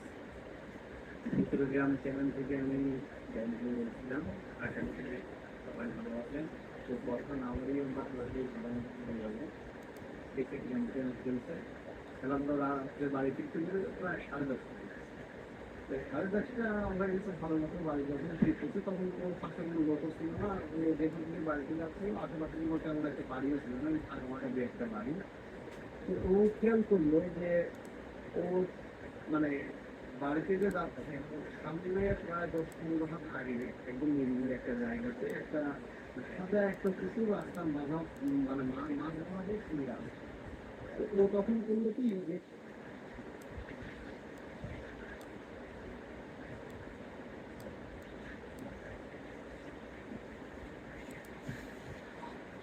পরিচ্ছন্নতা বন্ধে যেমন মাঝেই কোথাও চালায়। তো সেদিন আর বিড়াল তেমন মানে কোনো রকমের গুরুত্ব দেয় না এই বিষয়টা। গুরুত্ব না দিয়ে সে তার যখন ডিউটি যখন শেষ করবে তখন আর এক মামা ডিউটি, তখন মামা মানে অনেক চেষ্টা করেও মামা ছুটতে পারতেছে না। ছুটতে না পারার পরে যখন মামা যান বের হয়ে যায় এরকম একটা অবস্থা হয়ে গেছে, তখন ওই লোক হচ্ছে মামাটা ছেড়ে দিচ্ছে। ছেড়ে দেওয়ার পরে বলতেছে যে কেউ তুই আজকে মারলাম না কিছু না জানিস, কোনো মারলাম না এই একটা কারণে যে তোর ভাই আমার ছেলেকে যেভাবে আঘাত করছে, আমার ছেলে যেভাবে যন্ত্রণা পাইছে এই যন্ত্রণাটা তোকে বোঝানোর জন্য বা তোর ভাই যাতে বুঝতে পারে যে কারো সন্তান বা কারো ভাই বা কারো ছেলেকে মারলে পরে সে কতটুকু কষ্ট পায়, এইটা বোঝানোর জন্য তোকে আজকে না মেরে এখান থেকে চলে যাবে। তো প্রথমবার সঙ্গে সঙ্গে ওই লোকটা ভেঙে ছিল। ভেঙে চলে যাওয়ার পরে মামা দেখি ওখানে তো নামার অবস্থা মানে নামছে অবস্থা এমন একটা অবস্থা যে মামা তখন ওখান থেকে স্টেশনে বাচ্চা দেখে নেওয়ার পরে নিলাম মামা এখানে গেলাম দেখি তো কি বাবা তোমার এখন তোমার শরীর ভেজা, তারপরে তোমাকে দেখে এরকম মনে হচ্ছে কি কোনো সমস্যা হচ্ছে নাকি। তখন দিলাম আমার সব ঘটনা শুনে বললাম যে এরকম একটা বুঝেছে না, তারপরে আমি আমি আমাকে বলতেছে যে আমার বন্ধু হয় সেই ছোটবেলাটা একসঙ্গে পড়াশোনা করে। তখন যেটা কিন্তু কোনো শিয়াল বা কুকুরের দ্বারা এটা আসতে হয়। তখন মাছ কিছু বেশি মাছ তাহলে নতুন প্রাণী এসে থাকছে না, তো মাছ মাছে তোমার ছোট ভাই এই ছোট ভাই মাছ থাকছে না, এটা কিভাবে সম্ভব। তখন দিলাম তখন ওর ভাইয়ের উপরে হচ্ছে আক্রমণ। তো আক্রমণ করার পরে ভাইকে কিন্তু তেমন একটা ক্ষতিও করেনি, এবং ওর ভাইকে শুধু বোঝানো যে কোনো মানুষকে মারলে তার ফ্যামিলির লোক কতটুকু কষ্ট পায় বা তার বাবা মা কতটুকু কষ্ট পায় এইটা বোঝানোর জন্যই কিন্তু ওর ভাইকে আঘাত করে। তো আঘাত করার পরেও খেয়াল করে দেখলাম যে ও প্রতি রাত্রেই ওই পুকুর পাড়ে হচ্ছে ওই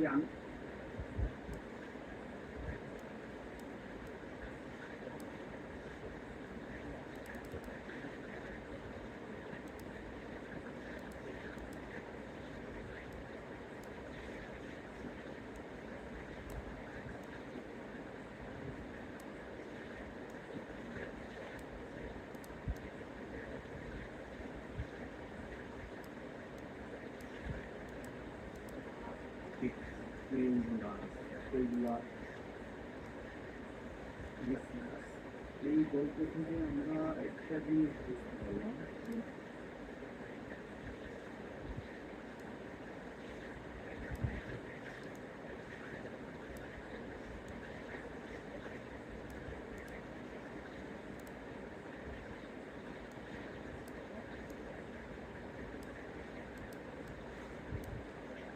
আসসালামু আলাইকুম লিসেনার্স। টেলিগ্রাম চ্যানেল থেকে আমি বলছিলাম, আশা করি সবাই ভালো আছেন। তো কথা না বলেই আমরা সরাসরি ঘটনা শুরু করবো। আজকে যে ঘটনাগুলো আপনাদের মধ্যে প্রকাশ করবো প্রত্যেকটা ঘটনা অত্যন্ত ভয়ানক। আর প্রথমেই যে ঘটনাটি আপনাদের শেয়ার করবো এটি কালুদারি কেন্দ্রিক ঘটনা।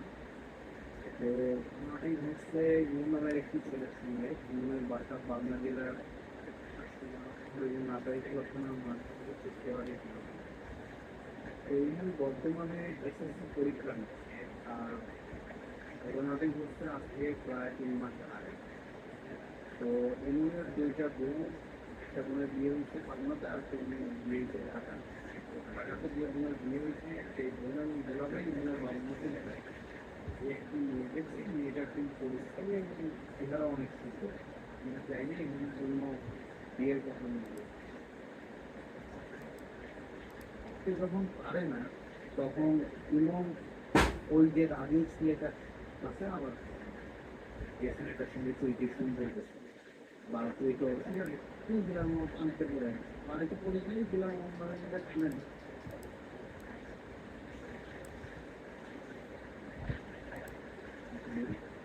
তো দিলাম আমার পরে কি ওখানে পুকুর পাড়ে একটা শহর বানানো ছিল যেখানে তারা এই রাত্রে হয়তো বৃষ্টি প্রভাব থেকে বাচ্চারা সন্ধ্যা সেই প্রোগ্রাম উঠে যেত বা রাত্রে ঘুমের প্রয়োজন সেই প্রোগ্রাম উঠে যে পাড়া ছিল সেখানে ওই সেই মাছগুলো রাখছে।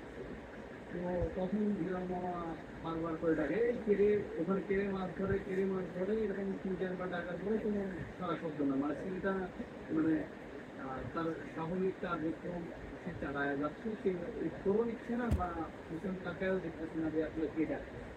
তো দিলাম মধ্যে এদিকে রাগ হয়ে গেছে, রাগ হয়ে যাওয়ার পর ইমন এবং ইমনের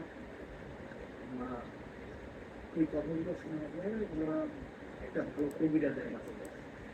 আমাদের এলাকারই তোমার ওই চট্টগ্রাম গ্রামেরই একটা ভালো একটা কবিরাজের কাছে যায়। কবিরাজ বলে যে হয়তো বা কোনো হতে পারে যে দুষ্টু বিএনপি মেয়েরা আমার কাছে করছেন এরকম কোনো কিছু হয়েছে আপনারা কি একটু ওই ও ঘুমানোর আগে একটু দোয়া টোয়া করে ওর শুরু দিয়ে। তো এই কথা যখন বলে কবিরাজ তখন তারা বাড়িতে চলে আসে। বাড়িতে চলে আসার পর প্রতিদিন রাত্রে যখন ইমন ঘুমাতে যেত তখন ইমনের মা করতো কি আয়াতাল কুরসি এবং কিছু সূরা করে ইমনের গায়ে ফু দিত। তো এতে দেখা গেল যে ইমনের আগের যে সমস্যাগুলো হতো সেই সমস্যাগুলো এখন বর্তমানে হচ্ছে না। কিন্তু ঘটনা কিন্তু এখানেই শেষ না, এখান থেকে আবার শুরু হয়েছে আর একটা সমস্যা। সেটা হচ্ছে ইমনের একটা বদ অভ্যাস ছিল, সেটা হচ্ছে সে রাত্রে গুলটি অর্থাৎ বাটুল দিয়ে, আমাদের এলাকাতে বলা হয় বাটুল, এই বাটুল দিয়ে পাখি শিকার করে। তো রাত্রে ওর মাথায় হচ্ছে একটা হেলমেটের মতো একটা লাইট ব্যবহার করতো আর বাটুল দিয়ে এইভাবে পাখি মারতো রাত্রে। তো একদিন একটা বাগানে, নির্জন একটা বাগানে গেছে পাখি শিকার করতে। তো পাখি যখন মারতেছে খেয়াল করলো যে গাছে বড় একটা বক, অর্থাৎ আমাদের এলাকাতে সেই পাখি বককে বলা হয় হচ্ছে শামুক, আবার অনেক এলাকায় শামুখা, মানে বগের মতোই যেটা ওই যে মাঠে ঘুরে এবং শামুক খায়। তো এই জাতীয় পাখি, তো বড় একটা পাখি, পাখি দেখার পরে ও বাটুল দিয়ে বারবার গুলি করতেছে। তো বাটুল দিয়ে বারবার গুলি করার সত্ত্বেও দেখা যাচ্ছে পাখির পাশ দিয়েই গুলিটা যাচ্ছে কিন্তু পাখিটার গায়ে লাগতেছে না। আর পাখিটা দেখা যাচ্ছে যে একাধার সেই ইমনের দিকেই তাকায় আছে, মানে নড়াচড়াও করতেছে না উঠতেওছে না, ইমনের দিকেই তাকায় আছে। তো ইমন যখন 4-5টা গুলি করতে গেছে, গুলি করতে যাওয়ার পরে লাস্টে যখন ইমন আর একটা গুলি লোড করছে মারবে পাখি, অর্থাৎ বাটুল দিয়ে পাখিকে শট দিবে, ঠিক সেই অবস্থায় দেখলো যে পাখিটা ওই ডাল থেকে আরো নিচের আর একটা ডালে এসে বসলো। যখন আরেকটা ডালে এসে বসলো তখন ইমন তো চিন্তা করলো যে এতক্ষণ লাগে নাই, ঠিক আছে এইবার ঠিকই লাগবে, যেহেতু একদম কাছে চলে আসছে। তো ইমন যখন ওই পাখিকে যখন শট দিতে গেছে বাটুল দিয়ে, শট দিতে যাওয়ার সঙ্গে সঙ্গে পাখিটা কি করে লাগতে ইমনের হচ্ছে গায়ের উপরে চলে আসে। ইমনের গায়ের উপরে চলে আসে এবং মনে হয় যে পিছনে পড়ে যেতে থাকে, পড়ে যেতে যে গাছের সাথে ঠিক আছে খেয়াল করলো যে ওর সেই পাখিটাও নাই এবং আশেপাশে কিছুই, মানে পাখি তো দূরের কথা, আশেপাশে কোনো কিছুই নাই। কিন্তু এরকম কিভাবে হলো, মানে ও ওই জিনিসটা ও বুঝতে পারতেছিল না যে এরকম হলো কিভাবে। তো নির্জন বাগানের মধ্যে এক একা পাখি মারতেছিল, ওর মনের মধ্যে একটু ভয় চলে আসে। তখন খেয়াল হয় যে কিছুদিন আগেও তো আমার রাত্রে ঘুমাইতে গেলে এরকম একটা সমস্যা হইতো, এখন আবার হঠাৎ করে এটা দেখলাম, এখানে থাকা আমার জন্য মানে শোভনীয় না, আমি আসলে এখানে থাকবো না, বাসায় চলে যাবো, এই উদ্দেশ্যে ও বাসার দিকে রওনা হয়।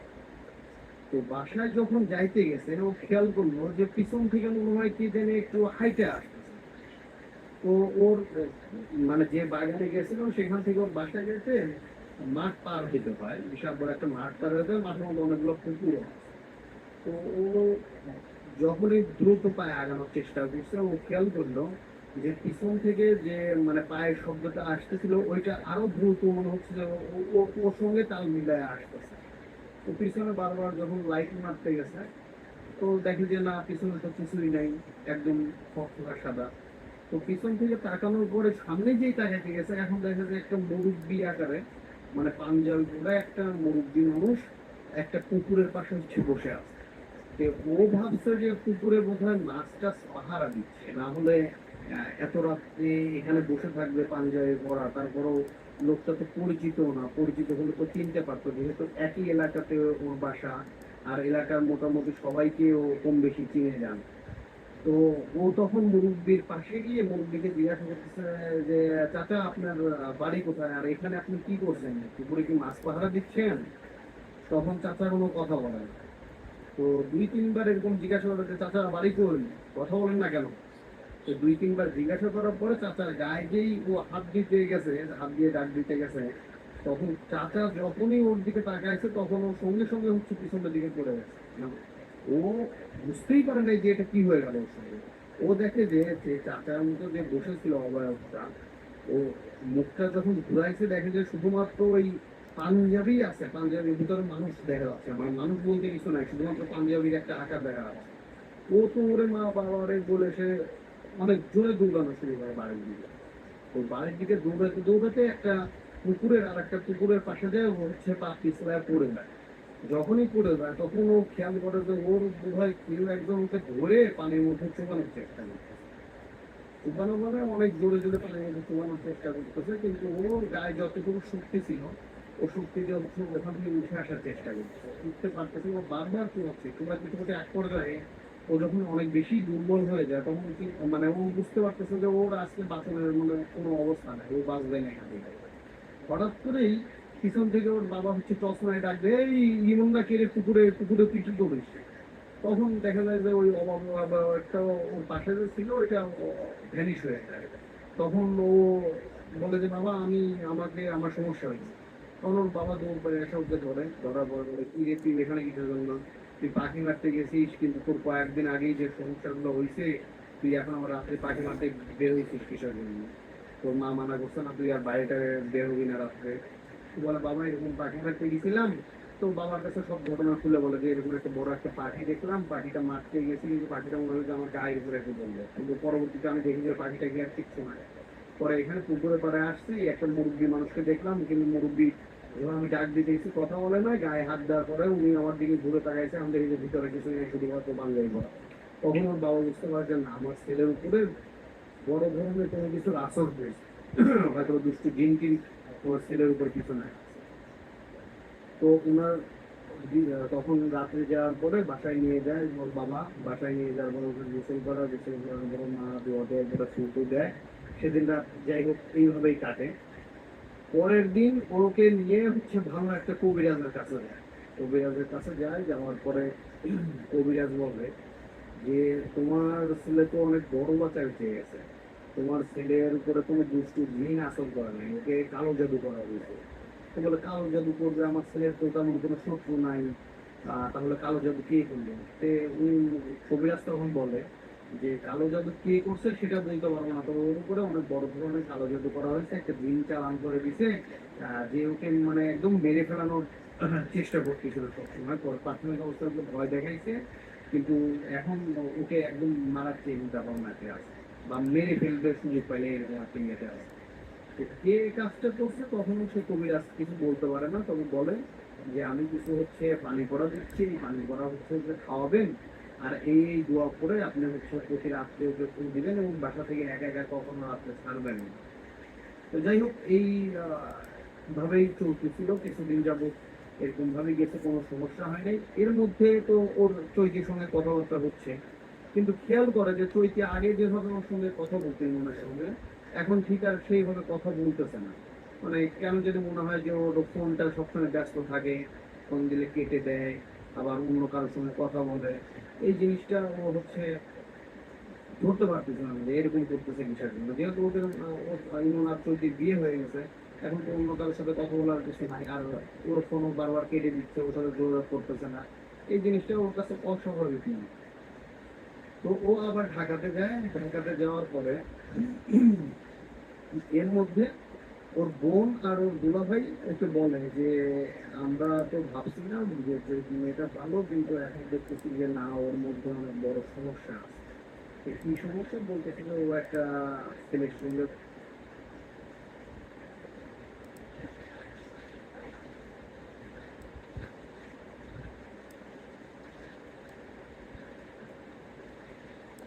তো বোধহয় ওর সম্পর্ক আছে, বা ও একটা ছেলের সঙ্গে কথা বলে। তো আগে যদি কথা বলে থাকতো বা বলতো সেটা আলাদা বিষয়, এখন বিয়ে হয়ে গেছে, এখন এইভাবে কথাটা যদি বলে বা চলাফেরা করে, তাহলে তো জিনিসটা ভালো দেখায়। আসলে বিষয়টা কি তুই একটু ভালো করে জানার চেষ্টা করছি। তখন ইমন চৈতির উপরে প্রেশার ক্রিয়েট করে। যখন ইমন চৈতির উপর প্রেশার ক্রিয়েট করে, চৈতি তখন ইমনের বোন আর দুলাভাইয়ের সঙ্গে অনেক বড় ধরনের ঝগড়া বাঁধে আনে। এত বড় ধরনের ঝগড়া বাঁধে আনে যে ইমনের সঙ্গে চৈতির সম্পর্কই রাখবে না। চৈতি বলে যে ওর সাথে আমার কোনো বিয়েও হয় নাই, ওর সাথে আমার কিছুই হয় নাই, ওর সঙ্গে আমি থাকতে পারবো না, যা হওয়ার মুখে বিয়ে হয়েছে ওটা আমি মানি না, আর ওর সঙ্গে আমি বিয়ে করতে পারবো না। কারণ আপনার ভাইকে আছে, যেভাবে পারেন আপনি বাঁচাতে নিয়ে যান, আর আমি ওর সাথে কোনো যোগাযোগ রাখবো না, আপনারাও আমার সঙ্গে কোনো সম্পর্ক রাখার চেষ্টা করবেন না। তো এই জিনিসটা ইমন আবার মেনে নিতে দেয়। তো মেনে নিতে যখন পারে না, তখন ইমন ওই যে রাজু ছেলেটা আছে, আবার যে ছেলেটার সঙ্গে চৈতি ফোন করতেছে বা চৈতি অস্বীকার করছে, কিন্তু মানে ছেলেটা দাবি করছিল যে ছেলেটার সঙ্গে চৈতির সম্পর্ক আছে। তখন রাজুকে যখন ফোন দেয়, রাজু তখন বলে, কিরে আজকে কোন বিপদে পড়ে গেছিস যে তুই আমারে ফোন দিছিস? তখন বলে যে আসলে ভাই, তোমার সঙ্গে আমি যে ব্যবহারটা করছি এটা আসলে উচিত হয় নাই আমার, কিন্তু তুমিও যে ব্যবহারগুলো আমার সঙ্গে করছিলে এর পরিপ্রেক্ষিতে আমার এই ব্যবহার ছাড়া আমার কোনো উপায় ছিল না। তো বলে যে তুই যে ব্যবহারটা আমার সঙ্গে করছিস, মানে ইমন বলছে না, সরি ইমন না, আপনার রাজু বলে ইমনকে, যে তুই যে ব্যবহারটা আমার সঙ্গে করছিস, তুই মনে রাখিস যে তুই মৃত্যুর আগ পর্যন্ত এটা ভুলতে পারবো না আমিও, আর তোকেও আমি ভুলতে দেবো না যে তুই আমার সঙ্গে কি ব্যবহার করছিস, এর শোধ কিন্তু আমি নিব। তো তখন ইমনের মনের মধ্যে একটু সন্দেহ যায় যে আমি জবে থেকে রাজুকে মারছি, তবে থেকেই আমার মধ্যে এই সমস্যাটা হচ্ছে, আর এখন বড় আকার ধারণ করছে। আর কবিরাজ বলছে যে আমাকে কালো জাদু করা হয়েছে, আর আসলে কি ঘটনা সেরকম কোনো কিছু বা ওই কোনো কিছু করছে কিনা। এদিকে চৈতির সঙ্গে ওই ইমন বারবার যোগাযোগ করার চেষ্টা করতেছে, চৈতি ইমনের সঙ্গে কথা বলবে না। কিন্তু ইমনের কষ্ট এক জায়গাতেই, যে চৈতির আমার সঙ্গে বিয়ে হয়েছে, আর আমি তো চৈতির সঙ্গে কোনো খারাপ ব্যবহার করি নাই, এর মধ্যে আমার বোনগুলো ভাইয়ের কথা আমার সঙ্গে এরকম করতেছে কেন? তো যাই হোক, ইমন তখন ওখানে আর কিছু করতে পারে না, ইমন আবার বাসায় চলে আসে। এর মধ্যে এই জিনিসটা তো মানে আগের যে সমস্যাগুলো ইমনে হচ্ছিল, তো সেই সমস্যাগুলো ওর বাবা মাও ওই জিনিসটা ভুলে গেছে। ইমনের এই চৈতি মেয়ের সঙ্গে যখন ঝামেলা হয়েছে, তখন ওই জিনিসটা আর মাথায় নাই। তো এইভাবে ইমনও আর আগের মতো চৈতের সঙ্গেও কথা বলতেছে না, আর ইমন ওই ঠিক রাত্রে যেভাবে মানুষ চলাফেরা করে সেইভাবে চলাফেরা করতেছে। হঠাৎ ইমন একটা দোকানে যায়, বাড়ির পাশেই, বাড়ি থেকে একটু দূরেই, প্রায় 0.5 কিলোমিটার দূরে, ওই দোকানে চা খেতে যায়। তো চা খেতে যাওয়ার পরে ওখান থেকে যখন বাড়ি ফিরতেছে, রাত্রে হয়ে গেছে অনেক, ওখানে দোকানে চা খাইছে, কিরম কিরম খেলছে, সেটা পরে রাত্রে বাড়ি ফিরতে ফিরে প্রায় 10:30 হয়ে গেছে। তো 10:30 হয়ে গেছে, ভালো কথা। বাড়ি যখন ফিরতেছে তখন ওর পাশে কোনো লোকও ছিল না, ও যেখান থেকে বাড়িতে যাচ্ছিল আশেপাশে কোনো তেমন একটা বাড়িও ছিল না, ফাঁকা ফাঁকা দু একটা বাড়ি। তো ও খেয়াল করলো যে ও মানে বাড়িতে যে যাচ্ছে, ওর সামনে প্রায় 10-15 হাত আগে একদম নিরিবিলি একটা জায়গাতে একটা সাদা একটা কুকুর রাস্তার মাঝা মানে মাঝ বরাবর শুয়ে আছে। তো ও তখন করলো কি, যে কুকুরটা যেহেতু মাঝ বরাবর শুয়ে আছে, হয়তো বা ডান দিক দিয়ে হোক আর বাম দিক দিয়ে হোক ওর যাইতেই হবে। তো ও যখন বাম দিক দিয়ে গেছে, কুকুরটা মনে হলো যে ওর পায়ের মধ্যে জড়ায় ধরছে, কিন্তু কুকুর তো জড়ায় ধরলে কুকুর কামড় দেবে, কিন্তু কুকুরটা কামড়াচ্ছে না, মনে হচ্ছে ওর পায়ের মধ্যে জড়ায় ধরে আছে। জড়ায় ধরে ওকে মানে ফেলে দেবে এরকম একটা অবস্থা। তখন ও জোরে করে কুকুরকে লাথি মেরে দেয়। যখনই কুকুরকে লাথি মেরে দেয়, ও খেয়াল করলো যে কুকুরটা থাকে গিয়েই কুকুরটার আকার আস্তে আস্তে অনেক বড় হয়ে যাচ্ছে। বড় বলতে হচ্ছে যে কালো, যে কি রে বাবা, অপরিচিত একটা মানুষ দেখলে তো প্রথমে তো মনে হলো যে আমার বাইরে একা একা যাইতে দিচ্ছেন বা ওর সঙ্গে আপনারা কেউ থাকছেন না। তখন কবিরাজ বলে যে আমি তো জিনিসটা আপনাদের সমাধান দিতে পারবো না, আমি যেভাবে বলছিলাম আপনি সেভাবে চলতে পারেন নাই। বুঝলেন? আর তোর উপরে হচ্ছে একটা জিন হচ্ছে ওই মাছটা যখন মারা যাবে তোরও হচ্ছে মারা ফেলবে। তো এই মাছের অবস্থা তো বর্তমানে খুবই খারাপ। অর্থাৎ মাছ কিন্তু বেশি দিন আর বোধ হয় বাঁচবেও না, তোকেও তারা হচ্ছে বাঁচতে দেবে না। তো এইভাবেই তোকে মারবে। তো তখন ইমনের বাবা মা তো অনেক কান্না শুরু করে দেয় যে হুজুর আমার ছেলেকে বাঁচানোই লাগবে, না হলে বলতে যে অবস্থা হয়েছে সবসময় এরকম সমস্যাগুলো হচ্ছে। তো এখন আমরা কি করবো, দেখেন আমরা তো বুঝতে পারিনি যে আসলে এরকম কোনো সমস্যা নেই। তখন ওই কবিরাজটা বলে যে আমাকে একদিন সময় দেওয়া লাগবে, আর তোরা হচ্ছে আমাদের বাসাতেই থাকবি। আমি আজকে না, তোদের আগামীকালকে জানাবো যে আসলে ঘটনাটা কি হয়। তখন ওই কবিরাজটা সেদিন যাই হোক দুয়াটা করে পান করা খেতে দেয় এবং দুয়াটাও ওটা ফুল দেয়, সেদিন রাত্রে আর কোনো সমস্যা হয় না। পরের দিন সন্ধ্যায় ওরা হচ্ছে আবার আসরে বসে, কবিরাজ আসরে বসে। ইমনের বাবা মাও ছিল, ইমনও ছিল। তখন ওই কবিরাজ বলে যে চৈতি নামের যে মেয়েটার সঙ্গে ওর বিয়ে ঠিক হয়েছিল, এই মেয়েটার সঙ্গে রাজু নামের একটা ছেলের সম্পর্ক ছিল।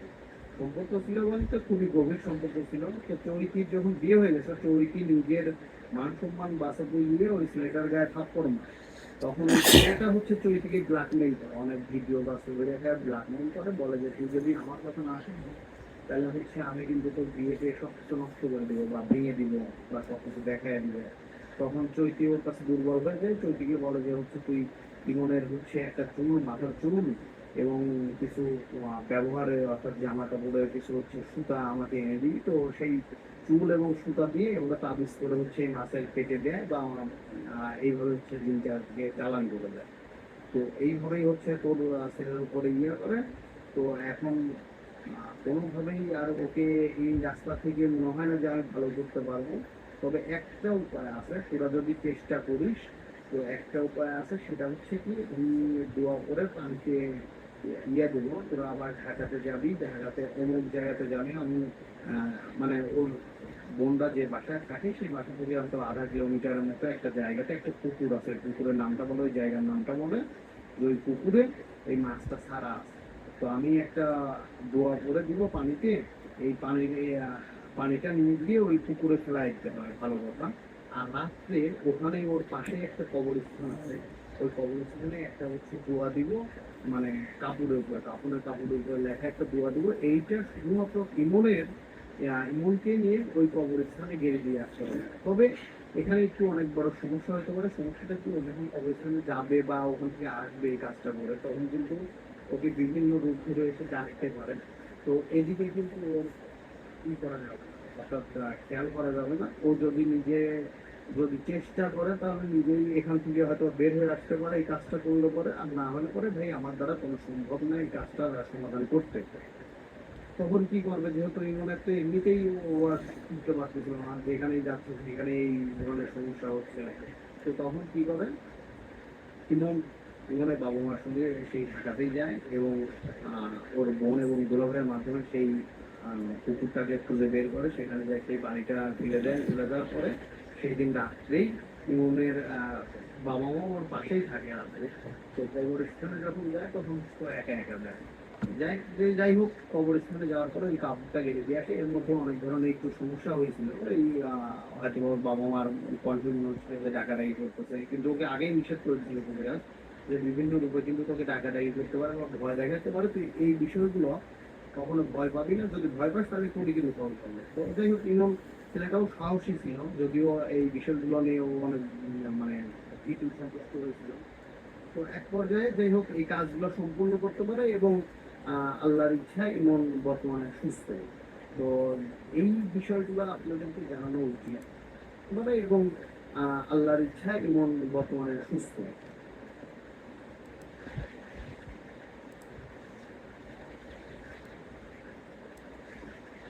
লিসেনার্স, এই গল্প থেকে আমরা একটা জিনিস বুঝতে গেলাম যে মানুষ যে মানুষের উপরে কালো জাদু করে, এতে কিন্তু অনেক বড় ধরনের প্রভাব ফেলে যে মানুষের উপরে কালো জাদু করা হয়। আমাদের সবসময় সর্বদা উচিত পাশে মানুষ করা এবং যদি বুঝতে পারি যে কারোর উপরে কোনো কালো জাদু করা হয়েছে, তার উপরে ভালো কোনো কবিরাজ দ্বারা ইয়া করা এবং তাকে ইসলামী যে ট্রিটমেন্টগুলো আছে সেইগুলা অনুসরণ করে। তো যাই হোক, আমরা কখনোই এরকম কোনো পন্থা অবলম্বন করবো না যাতে করে আমাদের কোনো বড় ধরনের ক্ষতি হয়। আর এখন আমরা নেক্সট যে ঘটনাতে চলে যাবো, আশা করি এই ঘটনাটি আপনাদের ভালো লাগবে। লিসেনার্স, এখন যে ঘটনাটি আপনাদের মাঝে শেয়ার করব, এই ঘটনাটি হচ্ছে পাবনা জেলার লিসেনার্স। এই গল্প থেকে যাই হোক কবরস্থান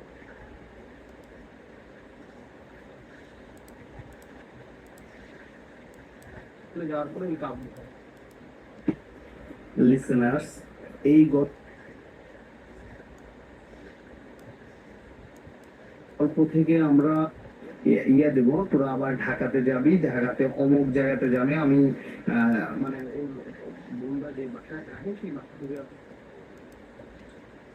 লিসেনার্স, এই গল্প থেকে আমরা একটা জিনিস বুঝতে পারলাম যে মানুষ যে মানুষের উপরে কালো জাদু করে এতে কিন্তু অনেক বড় ধরনের প্রভাব ফেলে যে মানুষের উপরে কালো জাদু করা হয়।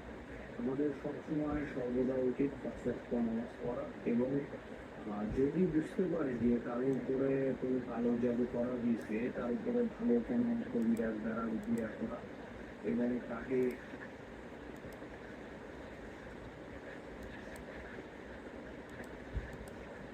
যে ট্রিটমেন্ট গুলো আছে সেই একটা ছেলে মাছ ধরতেছে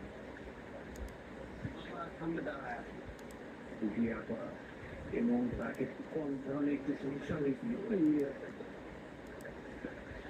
লিসেনার্স, এই গল্প থেকে ওই ছেলেটা বিরল নাম ধরে